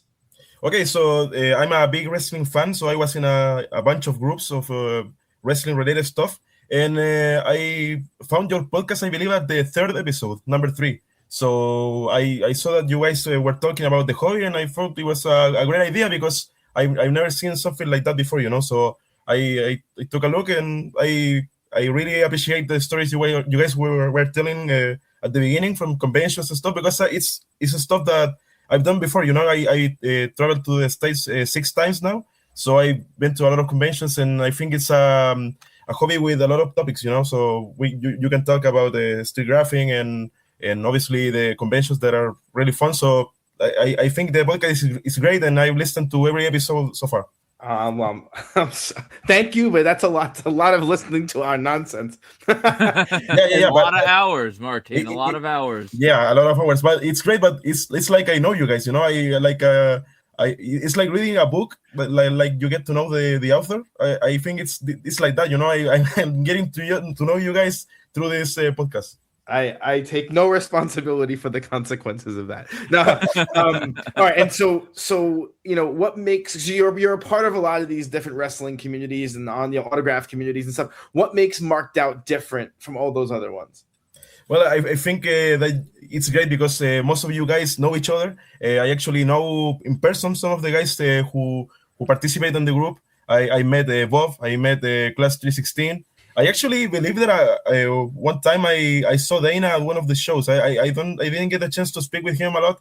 It was a Rhode Island Comic Con like 4 years ago. So it's great that most of us like know each other or know about each other. So that's great. And I also like what you guys do every week with the podcast promoting your episodes, and also the photo with Friday and the what's called on Wednesday, the Wicked Ink. So I think that's great because a lot of people can participate, and stay alert to the group. I don't really participate in Wicked Ink Wednesday, but every week I go to Photo with Friday, and I'm looking forward to it. I'm thinking about the picture I'm gonna post, so it's great. I love it. So you mentioned, this is kind of funny. So you mentioned that you traveled to the States 6 times already, yeah. and was this purely for hobby related travel, or were you coming for other reasons? Yeah, mostly that, wrestling shows, concerts, but mostly, yeah, meeting my idols. My favorite wrestlers are all from the States, and they don't come here. So I have to travel to meet them. Like Shawn Michaels, Rey Mysterio, Corangle. They are not coming to Chile. So I wanted to start traveling to the States, so to meet some of my heroes after the pandemic, and I've done it. And I'm gonna continue to do it. Next WrestleMania, I'm definitely gonna be in the States, not the one next year, the 2028, because next year is gonna be in Arabia, but next year I'm gonna go to the States again. So, what do your That's friends awesome. and family say when you're like, "Oh, he's going to the States. He's going to Rhode Island. Oh, what are you doing? Oh, convention." Do they think that? Do they laugh? Do they think this is like funny or silly or weird? Yeah. Or... They found it fun. I know that most of my circle know that I'm crazy, so I guess it's not really an issue. They see my bedroom, and they see that the picture with Rey Mysterio is hanging on the wall. The picture with the Undertaker is hanging on the wall. I'm not a really regular guy, So I guess they appreciate the fact that I'm such a big fan of this, So even if they don't really get it, they support me, they're good with it. My friends too. That's the important part. Yeah. Do you have a, because you do a lot of the photos and stuff, do you have a memorabilia collection as well, or you just you do mostly photos? Yeah, I have some autographs. I have a lot of stuff, but I don't really focus on that because it's too expensive, So I mainly focus on photos, which are already take a lot of money to spend, So I mainly focus on that. And it's easier, because I don't live in Santiago, which is the capital of Chile. So every time I want to meet like big names like AC/DC and bands like that or wrestling, I have to go to Santiago. So I have to pack my things and go there. So going with a lot of stuff in my bag, it's not really very comfortable, So for me, it's easier to just take pictures and sometimes take some a picture or something like easier to sign, Just that. Well, one of the things I've noticed, at least, that you sometimes get access to a lot of people who it will be very hard for us to, especially music-wise, it would be very hard for us to get access to, I guess, because maybe their guard is down a little bit, or they have less security when they're traveling internationally? Yeah, I really like to speak in length about that, but shortly I wanted to say that they have a lot of security here. I would say that it's close to what you guys have in the States for big bands. I would even say that maybe we have more security here, but what we have here is that I have some friends that have that speak to the guards, so to some of the guards and to some of the drivers. So they sometimes get really good information about, let's say, Brian Johnson from AC/DC. I met him at the restaurant, so that was a very good information that I got from a friend. So it was easier that way. It was 15 people in the restaurant, so it wasn't really easy. But Brian took his time, and he didn't do at the hotel what he did at the restaurant, So it was easier to get him there in the restaurant. The same tactics that are used over here are used down. That's crazy. Inside info, knowing who that's. I could do a full show with you guys with all of the silly shit that happens here in Chile. Tell about my language. That's really funny. I didn't even think about it like that. I assumed. Do you find that because you've gone street graphing? Obviously, you've gone street graphing a lot in Chile, and you've gone street graphing in America. Is it the same, or do you notice some differences? Well, in America, I mainly do wrestling stuff, so I think it's better. I enjoy it more, and the times I've done it, I had a great success because I don't know, maybe because I haven't done it much in big cities like New York, So when I did it for WrestleMania week in Philadelphia, I got around like 20 and 50 pictures with wrestlers because it was easy, It wasn't a lot of people. There were still some characters in the hotel, but it wasn't like when they do big events in New York and stuff like that, where there's 50 people in the hotel, So who has I've been lucky. So who has the weirder characters in the graphing scene? The Americans or the Chileans? No. That's the hardest question because it's a lot like in Chile. It's a lot like in the States. There's a lot of weird characters. But I think the difference is that some of the weird characters you have in the States are mostly graphers. That they go for to get the signatures to sell them later. In Chile, you don't see that. Okay, you mainly see people who are fans and want to meet the celebrities, but they're still crazy, And there's a lot of characters. Like I could spend an entire afternoon talking about the crazy characters we have here. It's crazy. So what you're saying is that you have like your own version of Class 316. Yeah. We have like 5 versions of Class 316. I actually met Steven, and I think he's a cool guy. If I told you about some of the guys that are here, you will think that he's totally a rational human being, So wait, Martin, if you think Class is a cool guy, yeah, I like would him. you be willing, if we get the money together and we sort of ship Class to Chile, like a graphing abroad program, would you house him for a couple of weeks? Of course, I would love it. Oh man, I don't think you'd last 12 hours. I would love it. I think I would love it like for one day, and maybe after that I wouldn't want to see him again. But how it goes. Because I always talk about that. I have a lot of affection for these guys in the community. When I see them in small doses, when I see them at a con and I'm next to them in line and we talk for 45 minutes or whatever, and then I'm good for like 6 months at least. I don't need, because these guys, they're a lot. They're a lot to deal with. Yeah. No, that's right. And here in Chile, we have a lot of characters like that, So I try to give my distance. I have some friends, but I mostly try to avoid hanging with a lot of the characters here on the hobby because they're weirdos, And I'm not saying that I'm normal, but there's like levels, Yeah, and you could also you could pass as normal, You can turn it off a little bit. You can pass as normal. But there's some guys in the hobby that you know them in the States that they can like get girlfriends or have normal conversations. There's a lot of people like that in the hobby worldwide. It's not only the States. I met those kind of people in the States. I met Cameron. I believe you guys. He's infamous. Yeah, There's guys like him in Chile too. There's guys like a guy with which only success would come from a hobby like this. It's true. But I find a lot of these guys, you see they have girlfriends or wives or spouses or whatever, and those people, so you think, oh wait, maybe he's more normal. But then when you meet the spouse, you're like, oh, no, she's a little whatever. They're a little bit nuts too. You know what I mean? Like it tends, crazy does tend to attract crazy to some degree. So. Yeah, that's right. I wanted to say, Dana, are you married? Right? You're married. Yeah. I am married. Yeah. So your wife has been through a lot, I think.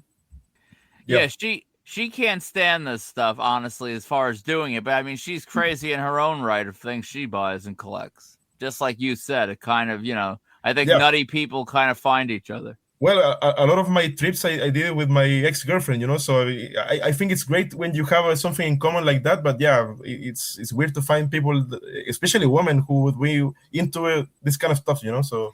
And when you go out graphing, when you go out street graphing, and then I hate to paint with a broad brush here, but when you go street graphing, the women who street graph, they're usually stranger than the guys even. Yeah. I've seen a lot of that. I've gone for more modern bands where the fan base is younger, and like the shit I've seen, it's crazy. The girls, I know you've seen them screaming and pushing people around, and they go crazy. All right, so before we go, do you have your next trip to the U.S. planned, or you're not sure when it's going to be yet? Well, I wanted to go in November because they had announced Batista for the big event, but I've now seen that maybe they pulled him out. I think that was canceled. Yeah. So maybe next year I'm gonna do something like maybe a big event in Rhode Island, which I've done before. It's a good combination. Yeah, it is. And Rhode Island this year, it's weird because it's not a great lineup. But I don't like it. I've seen it, and but maybe next year and. I know that you guys have done the convention a lot. New York Comic Con. I'm thinking about doing that. Maybe not this year, but maybe next year. So yeah, when we've done, both of us have done New York Comic Con and Rhode Island almost every year now for years. So yeah, it's saying that out loud. It's like, awesome. God damn, think how many thousands of dollars. But anyway, that's I've been to 2 Rhode Island Comic Cons in 2021 and 2022, and I spent a lot of money, but they had a lot of great guests, so I enjoyed it a lot. All right, so thank you for being a listener. Thank you for being a participant in the group. Thank you for sharing your stuff with us. And Yes, thank you, Martin. You're the thank man. you guys. I really appreciate you had me on, and congratulations on your 100 episodes. And I hope to be in another episode in the future. So thank you very much, guys. I appreciate it. Absolutely. All right. Yes. Bye-bye. There are a couple of reports, not too many actually. My favorite report of the week. I hate to say it because it's not a happy one, but Ron posted a video report of his attempt to meet Mariska Hargitay.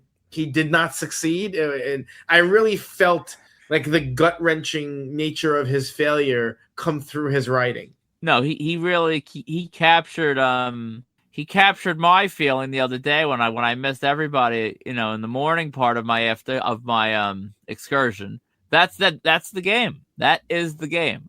You could have the greatest intel. You could be the most seasoned grapher. You could be Cameron, who's a psychopath. Anyone in this world can fail. And Ron's report captured that. And Mariska is honestly, I think Mariska's gotten significantly worse since we got her way back when. She was when we got her, she was automatic on set. We did get combos, but she only signed one. Meanwhile, I mean, the other people were signing multiples, so that time. No, it's true, but back in the day on OLV, you would see Mariska selfies on like a weekly basis.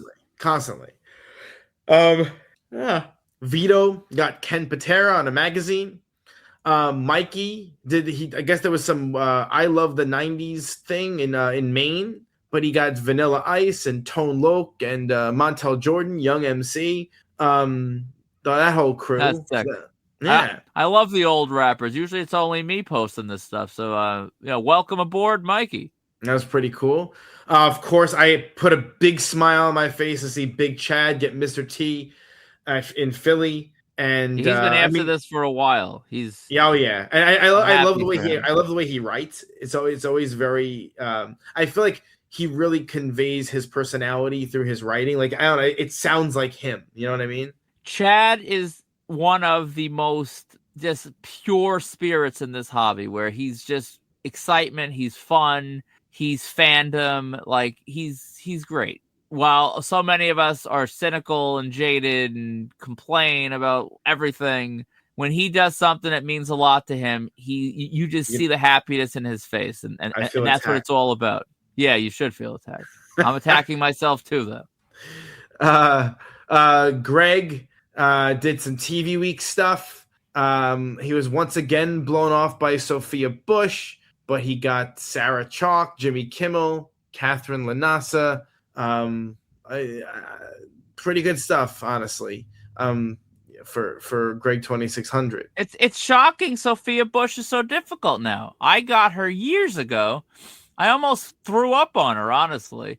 I remember I was so nauseous. I was like hanging over the subway platform just trying to vomit at Grand Central Station before I emerged to go to the spot, and I couldn't make myself vomit. And then I ended up having to meet Sophia Bush like on the brink of vomiting, and she was very nice. But I guess a lot of time has changed. Yeah. The Little Rat and Vinny went together to see Mike D of the Beastie Boys, and they got him. And then Zach got Chris Rock, but of course he got that Chris Rock who loves to pose and then look away from the camera at the last second. That's just one of his moves. I used to think it was about the flash of the cameras, but in this day and age, he probably hasn't seen a flash in a while. So he just does it to do it. I don't know why, but still a great shot. Yep. Ishmael, he met the rapper Autumn after his show. I asked you, I was hoping you would have some knowledge about who Autumn is, but you don't. Autumn looks like a kid, to be honest. So I'm not surprised that we don't know who he is. I'm aside from a very select few of the newer ones that are hit my ear, most I don't care about, so I'm clueless to Autumn. But hell, he might be the next Drake. Who the hell knows? So good job, Ishmael. We had Wicked Ink Wednesday, as we always do. Kirk posted an 8x10 signed by Bruce Willis. we don't see too many Bruce Willis's come around. He was a very difficult signer when he had a brain, and now that he doesn't, he can't even hold a pen. So the number of I mean, listen, no one was meaner than you've read the stories about Bruce Willis when he was a very rude to graphers, pretty consistently actually. Yeah. Robert Quinn, he posted in honor of the Knicks making the or moving on past Cleveland. He posted the Jalen Brunson jersey. Does that make you jealous at all? Yeah, when I got him up at that Dave and Buster's, I passed on an autograph because it was like an extra $100, and I'm like, whatever, I don't need it. And now, I mean, I can only imagine what those Fanatics Press prices are going to be. $400 or more, right? Yeah. So I mean, good job, Robert. I wish I got an autograph when I had the chance, but what are you gonna do? And then Chris Collector posted an autograph with Roddy Piper. I always pop for the hot rod. Always same. That's why I had to put it up here. Photo with Friday, another hit. Craig got his shot with the full group, the kids in the hall. It looked like that when they did that Canadian Fan Expo in Toronto, I think it was. I think it was just Fan Expo Canada. That was one where I sent consignment in to get autographs, but I couldn't go. I would have gone up there, but I actually couldn't make it for the group up. That's why I ended up going to San Francisco. So very cool. Anything with the kids in the hall, I pop for. I love the kids in the hall. Martine posted a shot with Phil Anselmo from Pantera, and Evan posted a recent shot with Laurie Metcalf. She's a hit or miss, right? Or is she easy? When Lanzer and I got her, she was like, at least as far as I was concerned, she was easy back in like 08, 09, like, around there. But that is 17 years ago, as much as I hate to admit it. Yeah. So I guess now she's getting a little tricky. So good job. Yeah. You brought this story to my attention about the stalker on Broadway. Yeah, and I imagine this isn't really anything new. It's just the rise of social media and just that you see and hear about more of it. But apparently some fans/stalkers snuck backstage on Broadway to try to find Jessica Vosk, who was in Wicked. I'm not sure which play she was in now, but as with any of these types of things, it makes you wonder if it's going to eventually change the way, certain things transpire in the hobby, like stage dooring. But, I mean, that's been going on forever, and I would like to think a couple lunatics like this won't really ruin a tried and true tradition. Yeah, I don't think it will, because I think this is just common. There's always people who are nuts. I think with social media you get more stuff on on video, and then stuff gets more publicized. But damn it, I couldn't hit the mute fast enough. I tried. Whatever. I think actually Big Chad posted this, that Dolph Lundgren has announced a book tour coming up, which is significant because Dolph did a vodka tour not too long ago where he was signing every stacks for people and going nuts. And so I'm curious if he'll be the same on this book tour or he'll scale it back. My prediction is he scales it back. Yeah, I think he scales it back. I would be open to going if he even did one, like if he would do one like merch, no matter what it was, on top of a book, I'd be interested, depending on where it is and when it is. I never the vodka stuff never hit when I was really like conveniently free, so I wouldn't mind some autos. What else we got? Big news: Nicolas Cage was added to Indiana Comic Con.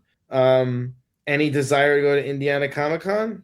Honestly, if it wasn't like next weekend, I would have considered it on the grounds that you were considering it. Would I have boarded a plane or something on my own to go to Indiana? No. But on a FOMO level, I would have been down. I think this is the start of the tour that is honestly been years in the making. We've talked about it. I think Greg 2600 has talked about it. He's notoriously broke. A good way to make money is cons. I suspect we see him added. I'll say right now, I bet you he's the tippy top name on NYCC's upcoming, like when they drop that huge cluster of names. I bet you he's the guy on top of the pyramid. So I'm actually looking at his pricing. Ooh, and I checked before, it wasn't up. And it just got posted. So they're doing something really, really lame. So his photo ops are $250.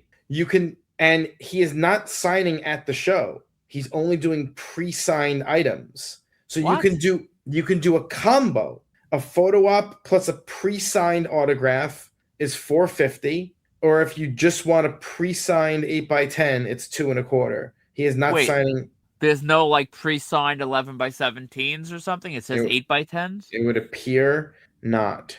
But there is a company that's supposedly doing consignments. So I don't know if they posted they were going to do consignments before they knew he wasn't signing, or if they got backroom access and have a private. It's actually very unclear what's happening. So I imagine by the time I upload this, it will be more clear. But right now, I have no more information because Nicolas Cage is pulling a Tim Curry. Only he's not, Well, I think it'll be more like a Kevin Costner kind of thing, right? You can only do the autograph through the private part of it. Well, I was thinking Tim Curry because they with the pre-signed options, and I mean at least Tim Curry has a wide array of items. If they're just doing 8x10s, that's ridiculous. You got to have 11x14s. You got to have 11x17s. You got to have, if you're going to do it that way, you got to at least have some options. Yeah. Some of these people who run these things are absolute morons. So nothing surprises me. We'll see. We will see. Hopefully we have an update before, or by the time this airs, we'll post an update. But I mean, nothing as of right now when we're recording. Still, he's a big ad. I mean, he was one of the names we had predicted would start doing cons, so it's no surprise that he is. Are you surprised? I'm surprised it's in Indiana and it's next week, but no. Makes sense. I agree. Monster Mania added Geezer Butler, Bill Ward from Black Sabbath, and George Lynch, a metal guitarist. They're really going whole hog on these musicians. I'm very curious how these kinds of musicians will draw for Monster Mania. My inkling is not particularly well. No. But I've been wrong about many things in this world, so it's possible I will be wrong. But I don't think I will be. Steel City. Go ahead, sorry. No, I was just saying they have Robert Englund in the building, so they can be a little experimental. They already sold their tickets. That's fair. That is fair. Dave is making his money regardless. It's just that will those guests make any money? Steel City Con added Jody Benson, doing nothing to help get us in the door. That's for sure. Rhode Island Comic Con added Carl Lumbly. I'll be honest with you, Rhode Island is making me nervous. It's going to be get in, get Michael Douglas, and get the hell out. I'll keep saying what I say every week, and that's that they haven't touched the ice yet. When we start seeing some stinkers for the ice names, then we can worry, but I think it's going to be fine. And Rhode Island has had names no one else has had. They had JoJo Siwa, they had Logic.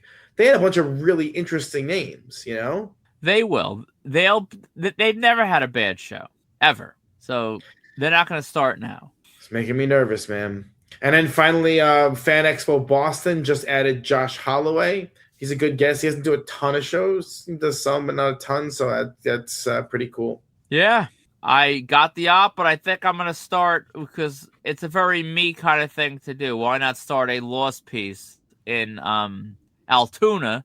And, I should have done this 15 years ago. But what the hell? Yeah. Let's try it now. Well, when half the cast are ghosts. Did that come nowhere? So if you're shopping for autographs, check out www.markedoutcollectibles.com or our eBay store at Marked Out Collectibles. To contact us for any reason, email markedoutcollectibles@gmail.com or join the Marked Out Autograph Collecting community on Facebook. All links are in the show notes on Facebook and Substack. If you want your event, product, or brand advertised on episodes of Marked Out Radio, reach out to us today at markedoutcollectibles@gmail.com. Get your Marked Out Radio merch on our ProWrestlingTees.com shop. See the link below or check out the pinned post on Facebook. Please subscribe if you like what you're listening on YouTube, Spotify, or Apple Podcast. And leave a rating and or review. You can leave a rating or review on Apple Podcast. You can leave a comment or on any individual episode on Spotify, or you can leave a rating, or you can leave a thumbs up or a thumbs down or a comment on YouTube. For episode 100, we have an extra special treat coming to us live from a smelly automobile in Philadelphia, Pennsylvania, is none other than Class 316. What's up, Steve? Hello there. It's so good to be back, and it is an honor to be selected for the 100th episode of the Marked Out Radio podcast. Yep, I'm in Philadelphia. I just got done with Fan Expo. I upgraded Mr. T, got some other names. Now I'm waiting outside the Miller Theater because a buddy of mine wants to meet a couple of actors from the movie Airplane. He bought the meeting read. I already got him in the past. But yeah, here I am. Real talk. You're blowing hippos already. You were on for 20 seconds. You're blowing the whole spot.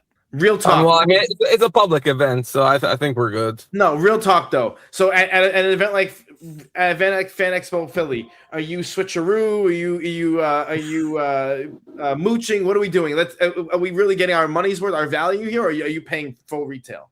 I got value. I'll leave it at that. Kayfabe, always. I think everyone wants to know: is anyone currently dying that you are traveling with? No, nobody is currently dying. No, nobody. Not that they know of. The only one that seemed to be on death's door was Christopher Lambert.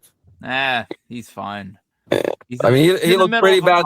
He looks pretty bad for his age. He's not even 70. He looks like he's 95.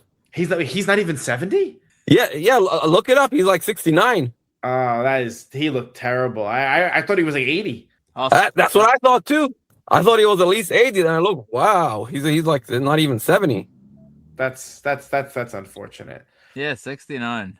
Not good.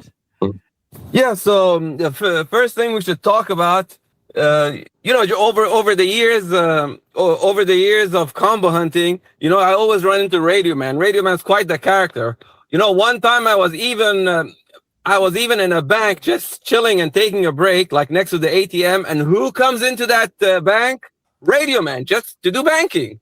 There's no way he was not doing banking. Come on, for real. What was he doing? He was gonna piss in the corner. I couldn't believe it. I actually opened him the door. Was he trying to sleep in the vestibule, or was he trying to?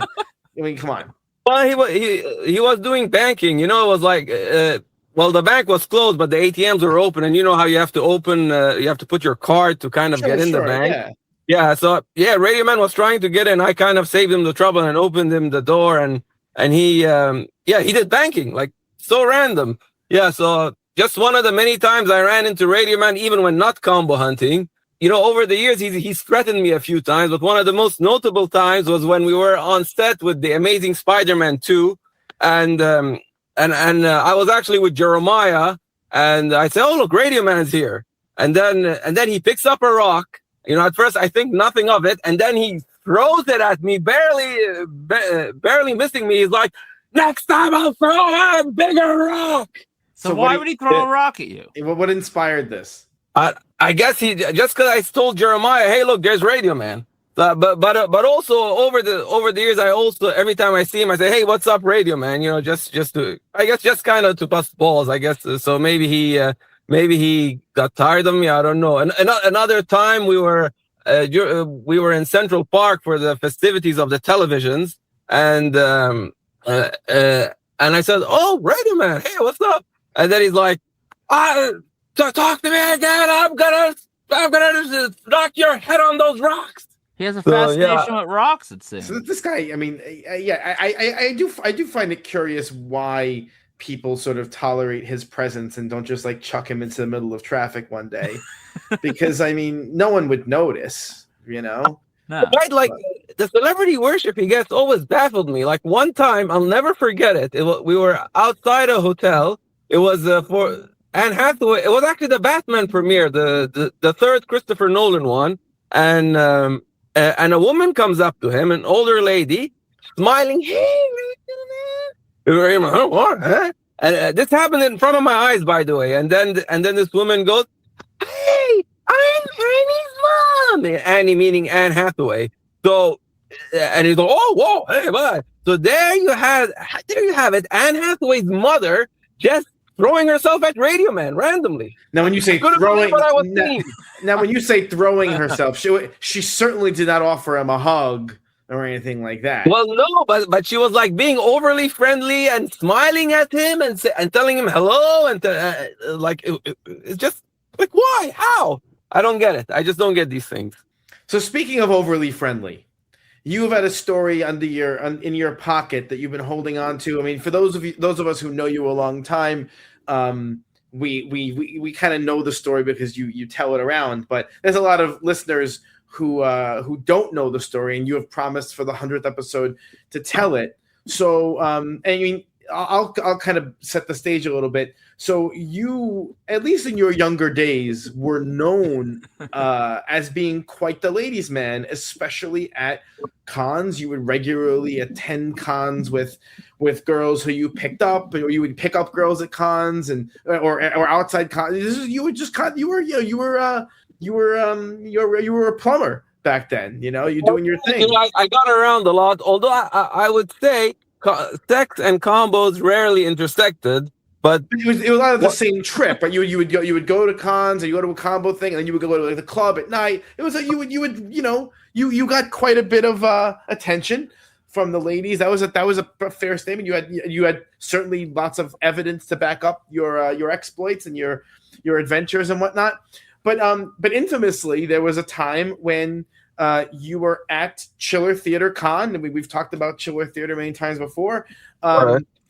In New Jersey, and you managed to procure the affections, I guess you would say, you to attract the affections of is elderly the right word? Certainly, an older woman who was at the time she was 65, so 65, and I was a retiree. Right? Yeah, she was 65. I was 40 at the time. So you were 40, she was 65. And so this was, it wasn't Steve. Wait, how old are you? 48, 49? How old are you? I just turned 47, unfortunately. 47. Yeah. It was only 7 years ago. It wasn't even that long ago. Correct. So you were 40, she was 65, and you used your silver tongue, you used your magic, whatever you did, and you had made love to this chiller guest. So why don't you walk us through the story of how this went down? Because this is the ultimate combo hunt, right? Or a combo hunt, as we used to say on the board. Yeah, but anyway. So yeah, first of all, I decided not to reveal her name. So even though she passed away, so those that know it, please don't comment the name. I appreciate you don't.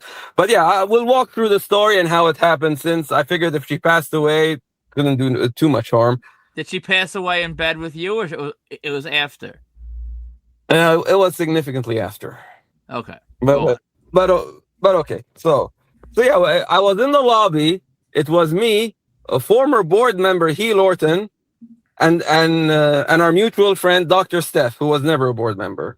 We saw this actress, and we started asking for photos in the lobby, and her handler started taking her away. And then later on, she returned, and she did photo ops with us all in the lobby. And then she said I was cute, and I reminded her of John Mayer.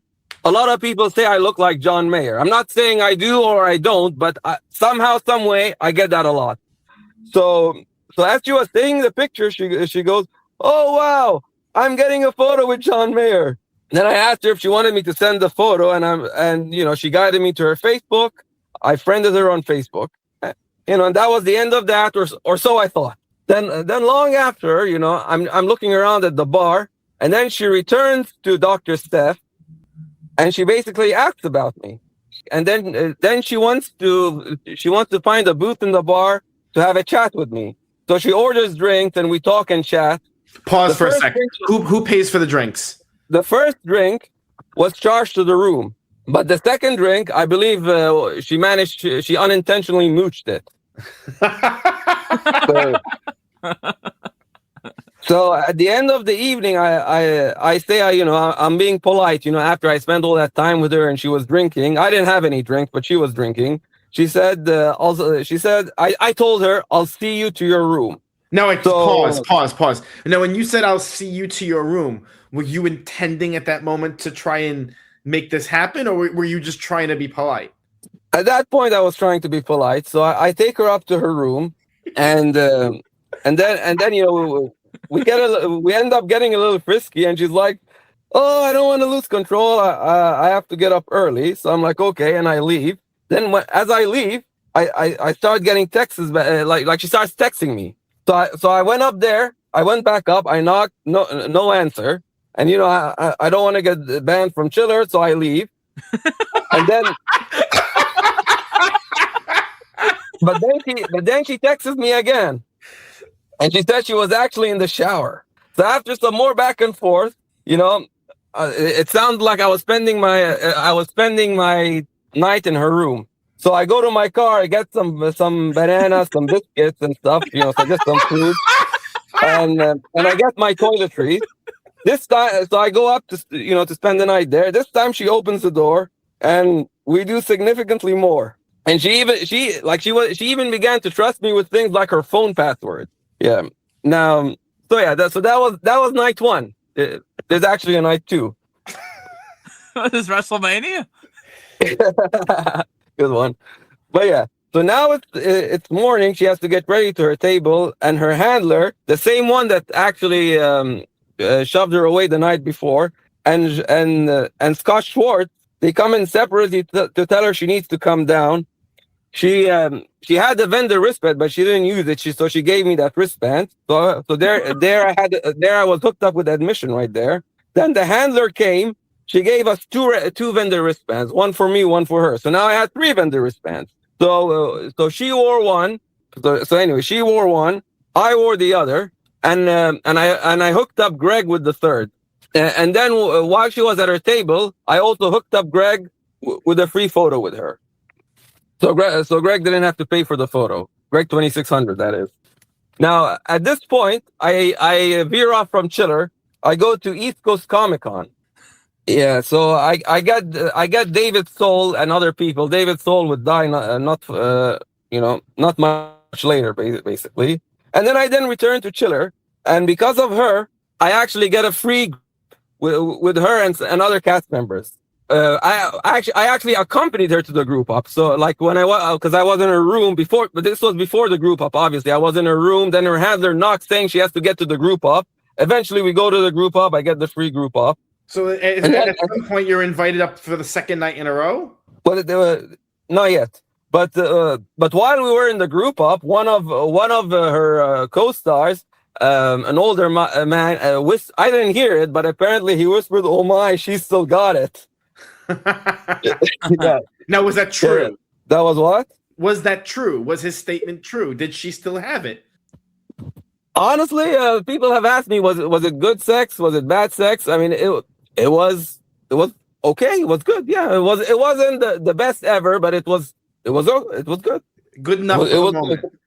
And one guy, actually, interestingly, I did the same. Remember the guy that died crossing the street at Chiller? Vaguely, yes. There was a story about the guy crossing the street at Chiller. He was there.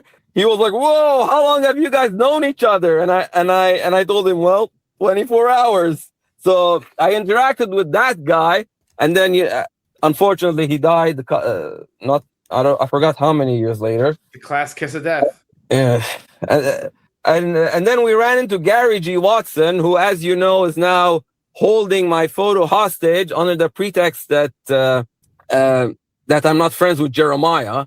Did you have sex with Gary G. Watson? But now's your chance to finally come clean about that. No, his mother, his wife, his sister. No one had sex with Gary G. Watson, but Gary G. Watson showed her his photo ops. For those who don't know, he does have an impressive array of photo ops. Like he's probably the only guy on earth that I know that has a picture with Michael Jackson with 3 different races. I saw that with my own eyes. He has tons of impressive photos, and among them are those 3 Michael Jackson photos. Right. Like he has a picture for Reese standing up. He has a ton of good photos. Steve, Although this story is like a half hour long already. Let's get to the good stuff. Come on. Okay. So she took me to a steak dinner at the restaurant of Chiller, and she said not to worry about prices. It was $50 just for one steak, and at that point, she said she wanted to be part of Gary G. Watson's collection. So I went to Gary G. Watson's stable. He was with 2 other buddies, and she did photos with all of them. And at that time, Gary G. Watson, who now curses me out, he tells her that I'm a good guy. So he was taking my side. And keep in mind, this was long after my falling out with Jeremiah. So, or at least 1 year. All right, no one, unless you had sex with Gary G. Watson, no one cares about any of this. Keep it going. Keep talking. All right, the bill was just under $150. She left a $40 tip, which also included 2 glasses of wine. And after dinner, we went back to her room, and I had a shower, which as you know I needed because of car sleep and all that. And of course, I spent the night for round 2. All right, so a woman at 65 years old, how many different positions was she able to do? Enough. I mean, the standard stuff. The greatest hits. But a couple of interesting things happened in the aftermath. In the morning, I forgot to say, she actually said, she told me personally, and this again I heard it with my own ears, that she hadn't been intimate like that with anyone for 15 years. So what do you think it was about you that just converted her to this savagery? Well, I mean, not to be smug, but my endowment is above average. But she wouldn't have known that. Unless did you rub it on her in the lobby? How would you have known?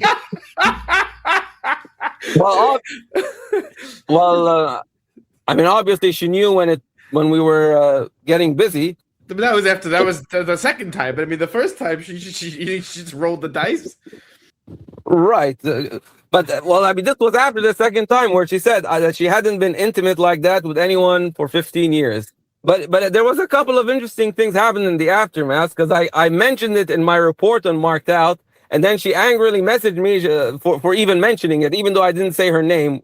So she's like, how dare you, and all that. And I apologized to her and I removed it.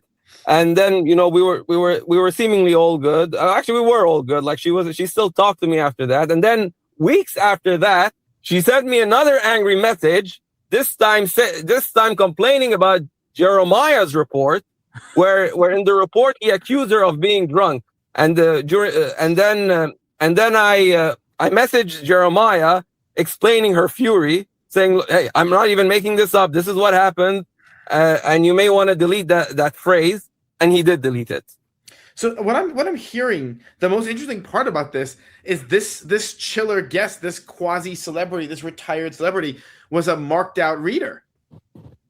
I don't know if she was a marked out reader as much as probably her handler. But this was pre-Facebook group, so this was on the board. Well, actually, half of it was on the board. The first time was actually on my blog, not on the board. The second time, she linked me to the board, and she didn't even link me to Jeremiah's report, so I didn't even know what she was talking about at first. Like, what are you talking about? She linked me to the board. I thought at first she was referring to my report on the board, but I had edited that too, because I post the same report on my blog and on the board, but I had edited my report too. They just, I'll search my name, you'll see it says it. Then I search, and I'm like, oh, Jeremiah's report. So yeah, my takeaway from this is, Dana, did you know this part of the story? No, I never knew she was lurking. She was right there with Tammy Sitch as far as being sexually active at cons and messaging people about things set on the board. That's kind of impressive. So Steve, what's so interesting to me about all of this is first that you somehow clearly, I thought you were sitting here using your charm to make this happen. It sounds like you kind of just stumbled into it almost at her insistence that she started the ball rolling, which is funny in and of itself. But then secondly, that while you will tell the overall gist of the story, but that you still feel sort of duty bound to protect her honor in certain ways. And I I can't say enough how funny that actually is. How on one I level, feel like because she got mad at me, and then she got mad at Jeremiah's report, and I'm like, I don't want her family to be to kind of curse me out. I figure she's dead, let's respect the dead a little bit. Now, did you end on good? Did she end her life on good terms with you, or maybe were you like her rosebud, where she like in her dying breath, your name was like rattling in her throat in rage, or no? No, like we were on good terms at the end of her life, so which is good. We were on good terms. I don't think she hated me or anything. We were towards the end. We were on good terms, and after that weekend, that whirlwind weekend at Chile, you never made any attempts to reconnect. Well, she lived in Florida, and there was no really logistically feasible way to reconnect with her. There was no way to time it with a cowboy hunt or something? Yeah, I was almost gonna go to the Hollywood show where she was at the time, but those plans fell through, so I made no attempt to contact her at that point. Like, I was gonna book my ticket and contact her, but since I didn't book my ticket, I didn't contact her. But aside from that, no, there was no. We never saw each other since that day. But we spoke, and we kept talking via text and via Facebook. So when you started thinking and realizing that you were probably going to spend the night with this woman, and you went out to your car to retrieve the bananas and the biscuits, did you also get condoms? Did you use protection? Or because I did use protection. I did use protection. I always carry condoms with me just in case, and that was one of those just in case. So yeah, I use condoms. Not, I guess, because you never know. Maybe I have something, maybe she has something. You never know. Kids, listen. This is a man who is an expert in the field. Always wrap it up. So, Steve, once again, you hit a home run. Thank you for joining us. Thank you for being part of our crazy world. Thank you for always being fun to talk to and to just watch you do your thing in public. Yes. And we definitely at some point in the near future want to have you on to talk about why much of Dana's collection is invalid or incorrect and how that all works. So thank you so much for coming. Looking forward to it. Thanks for having me. Always happy to entertain the people. I hope I didn't fumble too much in this podcast, but and Steve, you're definitely the only person in marked out history to sleep with Susan Buckner. So that's definitely worth something. Hey, you said the name. I mean, if the ghost wants to come on the show and defend herself in the future, I mean, I guess we'll open the platform to her. Hey, please edit that out. I'll edit it out. Don't worry. All right, thanks for having me. Good night. Later, Steve. All right, let's get to some listener questions. So we actually been holding back some listener questions about the podcast, so that we can kind of tackle those in honor of reaching 100 episodes. All right, our first question comes from Sean, and he wants to know what the 3 most important lessons each of us have learned about having a podcast after 100 episodes, and he congratulates us on the amazing accomplishment. I appreciate that. Amazing. I don't know if it really is anything particularly amazing about it. It's just a matter of doing it every week, and so I guess, well, what do you think? To do 3 each is a lot. I'm not sure. Well, what's an important lesson that you've learned about this whole process? Or you want me to go first? I can go first. I have a few. All right, you can take it first. Well, to me, the first lesson I learned pretty early on is to loosen up on controlling the flow.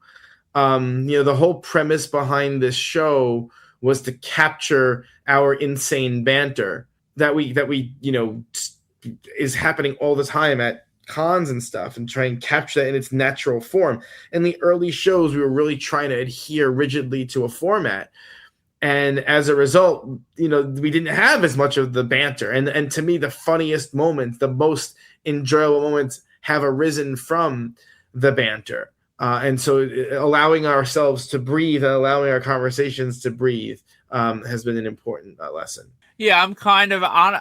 I've thought a little bit about going back and like playing like episode 2, and I actually one of these days I really have to. Maybe I don't listen to the whole thing again. Maybe on the way to Altoona. Yeah, I'm curious if it's gonna make me cringe hearing the old ones back, or if we kind of were in this pocket more so than I'm thinking we were. But I agree with you about that. For my thing that I've learned, I think it's largely to stop worrying about. Like I remember those first like 10 episodes, I would actively worry about like what's going to happen when we run through these 9 topics that we have written down. What do we talk about then? And like we have not pulled a topic for a show from a list in probably 85 episodes. And every week as the run times expand and grow shows, there's never a shortage of things to talk about. There's always stuff happening, and we could do this for 60,000 episodes if the listeners would be crazy enough to listen, and we would be given the gift of immortality to keep going long enough. And something tells me we'll never run out of stuff to talk about. It is very true. I have another lesson here. When we have guests on, it is okay to cut them off and not let them filibuster. In the early days of having guests, we let them. I always felt weird about cutting people off or kind of shaping and controlling the direction I wanted an interview to go in. Now I have no problem cutting someone off. I think it's important that ultimately we control the pace and shape of the show, and it's important that we assert that control. Because I mean, not to be whatever, but I know what's funny. At least what's funny to me. I don't know what's funny to anyone else, but I know what's funny to me. And when I'm sitting here listening to something that's like not funny and not interesting, I feel it in my bones, and I'm usually feel the urge to kind of jump in, and so I'm less afraid to do that. Yeah, and sort of feeding off of your point about the interview flows. I know some of the early interviews, I would sometimes feel like kind of, and through no fault of your own, but kind of lost in the shuffle as far as like having like that, you'd be flowing well, and then I would not really I wouldn't want to like talk over you or have us like tongue tied where we're both talking at the same time. And now I don't really mind if I say something and you say something and like one of us pauses. That's like one of those awkward like supermarket shuffles you do if you're both going left and right. And like, that's fine. And I feel a lot more at ease as far as getting like, my shots off in the interviews. All right. Thanks for the question. And then Jack Proctor asked us for the 100th episode. Yeah, that's today. Name 3 hobby-related predictions to revisit on the 200th episode. One that you're confident will come true, one that you really hope will come true, and one wild card. All right, so let's do the first one. A prediction that for the 200th episode that you're very certain will come true. All right. The one I'm confident will come true. I'm gonna be a little pessimistic here. I am confident that Sam Neill will not do a U.S. convention. I think he will. But something I think is confident for the 200th episode to talk about, I think I am confident that it's going to be a regular occurrence that all kinds of A-listers are going to start doing cons, and we're going to be talking about. But I think on the 200th episode, we're going to be like, Remember when it was a shock that Nick Cage did a con? I think the A-listers are going to be flowing like wine. All kinds of strange ones are going to start between Michael Douglas and Nick Cage. We're opening the floodgates to A-listers doing cons. That we're seeing it before our eyes. Not even genre people, just randos are going to start doing them. I think it's going to be so common. In 2 years, basically, it's going to be so common that we're going to have a hard time remembering when it wasn't common. Yeah, I think this whole, like, some of these A-listers moving away from signing or limiting how long they're signing may be the secret that makes them feel like it's a little bit more, flattering. I don't know, because, like, Douglas is limited, Cage and Costner didn't do it at all. that might be the way, which is troubling for autograph collectors. But listen, I'll take it. All right, so for the one that you really hope will come true. Are you going? Yeah, I'm thinking. Oh, you went totally silent. Yeah, so you filled the space there. I was supposed to be able to have that be edited out. My thought, I really hope. Screw it. I'll go off Saskatchewan. I really hope that Brock Lesnar realizes he loves putting smelly people in headlocks for photo ops, and he decides to take someone's huge offer to be brought out somewhere in the States. I'm going to go with my tried and true. I really hope that we'll get a Jurassic Park reunion, a real one with the bigs. That's lame, but I have to keep putting it out in the universe. And then finally, your one wild card. My one wild card. I feel like it's gonna sort of feed off of what you said about A-listers doing more things. But let me go on a music level. I hope Nas starts doing meet and greets at concerts or something. I'm starting to lose hope of ever getting him since he did nothing at that pop-up shop that was his own company. But hopefully he decides to throw up a 4-figure meet and greet that I can be a lunatic and pay for. My wild card. I'm trying to think of who I need at this point. It's such a funny thing because they always say every year it's the same thing. I don't really need anyone. And then someone gets announced. And I'm like, shoot, I didn't even think about that person. My one wild card is going to be that James Marsden finally does a run. I just don't see it because the guy's always working. He's always working, and he has another freaking a big role lined up. It's like he's always working. But I that's my wild card. It would all right. I wouldn't be. Would you be surprised if James Marsden was booked tomorrow for Rhode Island? No, right? Not at all. But at the same time, it hasn't happened at all. So it's gotta happen. It's gotta happen. But it's my wild card. He's now, my white whale. Although supposedly he's very easy if you see him in public. But he is. Well, a lot of good that did me. So I'm hoping we make that happen. All right. So what's coming up for us? So I know we never edited this part. So that's not a mistake. I have another one coming up, another NYC day coming up in the next week or so. How? This gotta be this upcoming weekend? Yeah, probably. Oh my god. And then when's Josh Gates live? I'm not sure. It's coming up. It's next week, I think. Not this coming week, the following week. And then you got that rapper thing, that podcast. Did you buy the ticket for that yet? Thank God I did. The meet and greet sold out. Oh god. I hope it's pre-show and I can hit some spots afterwards. It's gonna be 2:00 in the morning after the show's over. If it's post-show, I can't do anything after. Hell, if they announce it's post-show, I may end up doing spots and I'll show up 2 hours late. Yeah, it might not be the worst thing in the world. Yeah. Well, of course, we have Altoona coming up. I'm looking forward to it. I actually, before I went away for work, I packed all of my Altoona stuff. I have more than I even thought. There was another item I forgot that I bought for Empire Records. Yeah. And I am proud to announce that I now celebrate and acknowledge Rex Manning Day. I watched Empire Records. And? I liked it. I knew, but you still haven't started the 100. No, I'll get to it. Fanatics Fest. There's probably a conversation to be had here, but certainly not tonight. You were shocked. So they had their second round of sales for WWE talent. Pretty much all of them except Rhea Ripley and Cody Rhodes went back on sale. They went back on sale during the pre-sale. Yeah, but not during the main. No. But during the main, everyone went back up except those two. And I am happy to report that I didn't buy anything.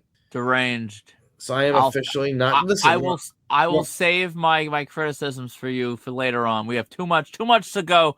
We have lunatic guests, that we got to talk to and that we have spoken to already.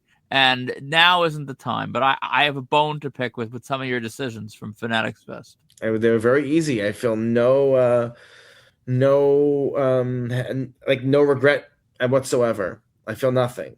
That's how I know it was the right call. I went on the line. I browsed through.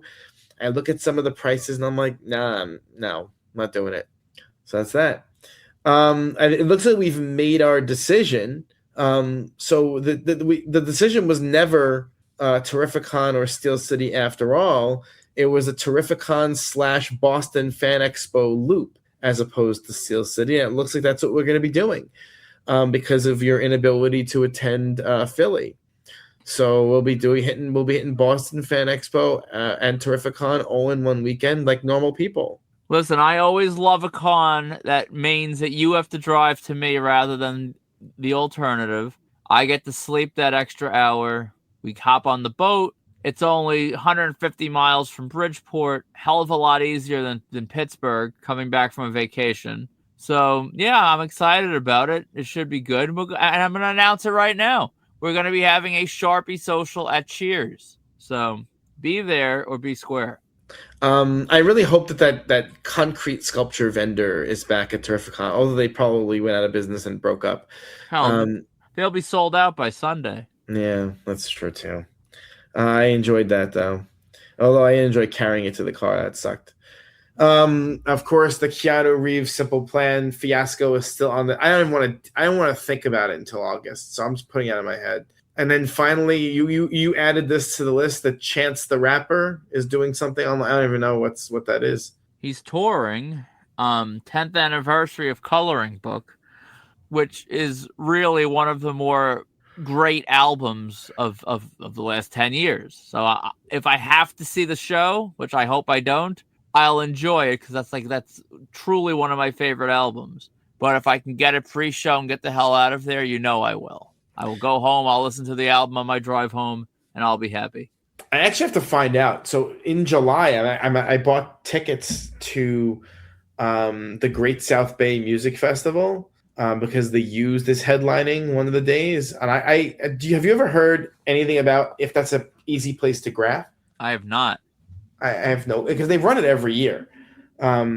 It's a big 4-day music festival, but I have no idea where it is. I got to look more into it and whether it's graphable. I don't really need to use, I did that meet and greet with them like a year ago, but there's a couple other bands, and I'm sure I could find more items for The Used because they're like one of the best bands ever. So anyway, that's in July. I actually bought the VIP, but it's not a meet and greet. It's just you get to sit in an air conditioned spot and you have bathrooms. It's these festivals, man. They're ridiculous, but I have no patience to go sit on the lawn with the riffraff, so I had to buy the VIP. You sit in air conditioning with the riffraff. Yeah, it's a little different. So once again, if you're shopping for autographs, check out www.markedoutcollectibles.com or our eBay store at Marked Out Collectibles. To contact us for any reason, please email markedoutcollectibles@gmail.com or join the Marked Out Autograph Collecting community on Facebook. We still have nothing to announce signings-wise, but that could change any day as our options start to get presented to us for the near future. Nothing really to say about that. So final thoughts on episode 100 before I wrap this up? It doesn't ever stop being kind of cool and amazing that people listen to us every single week and they spend their commutes and there's a lot of options. Nothing that talks about, the crap we talk about, but thank you for listening for 100 episodes. We appreciate it. Without you, it would just be you and me talking. It would be a phone call. So, thank you for listening and supporting us. Agreed. I got nothing else to add. This is a lot of fun. It is always, every show there's something that makes me belly laugh. There's always something. And as ridiculous as the hobby is, as ridiculous as the people in it are, I mean that in the most affectionate way possible. There's just it's a wild thing to be part of this insane community. I enjoy it much more than I ever thought I would. And it's funny. All those years ago when I said I'm retiring, I'm done retiring from cons. And then here we are. I go to more cons now than I ever have in my life, by a lot. It's a beautiful thing. Yeah, it's madness. So thanks again for 100. Here's to 100 more. For markedout.com, Marked Out Collectibles, Marked Out Radio, I'm Sean. And I'm Dana. And we will see you next week when we start our next 100.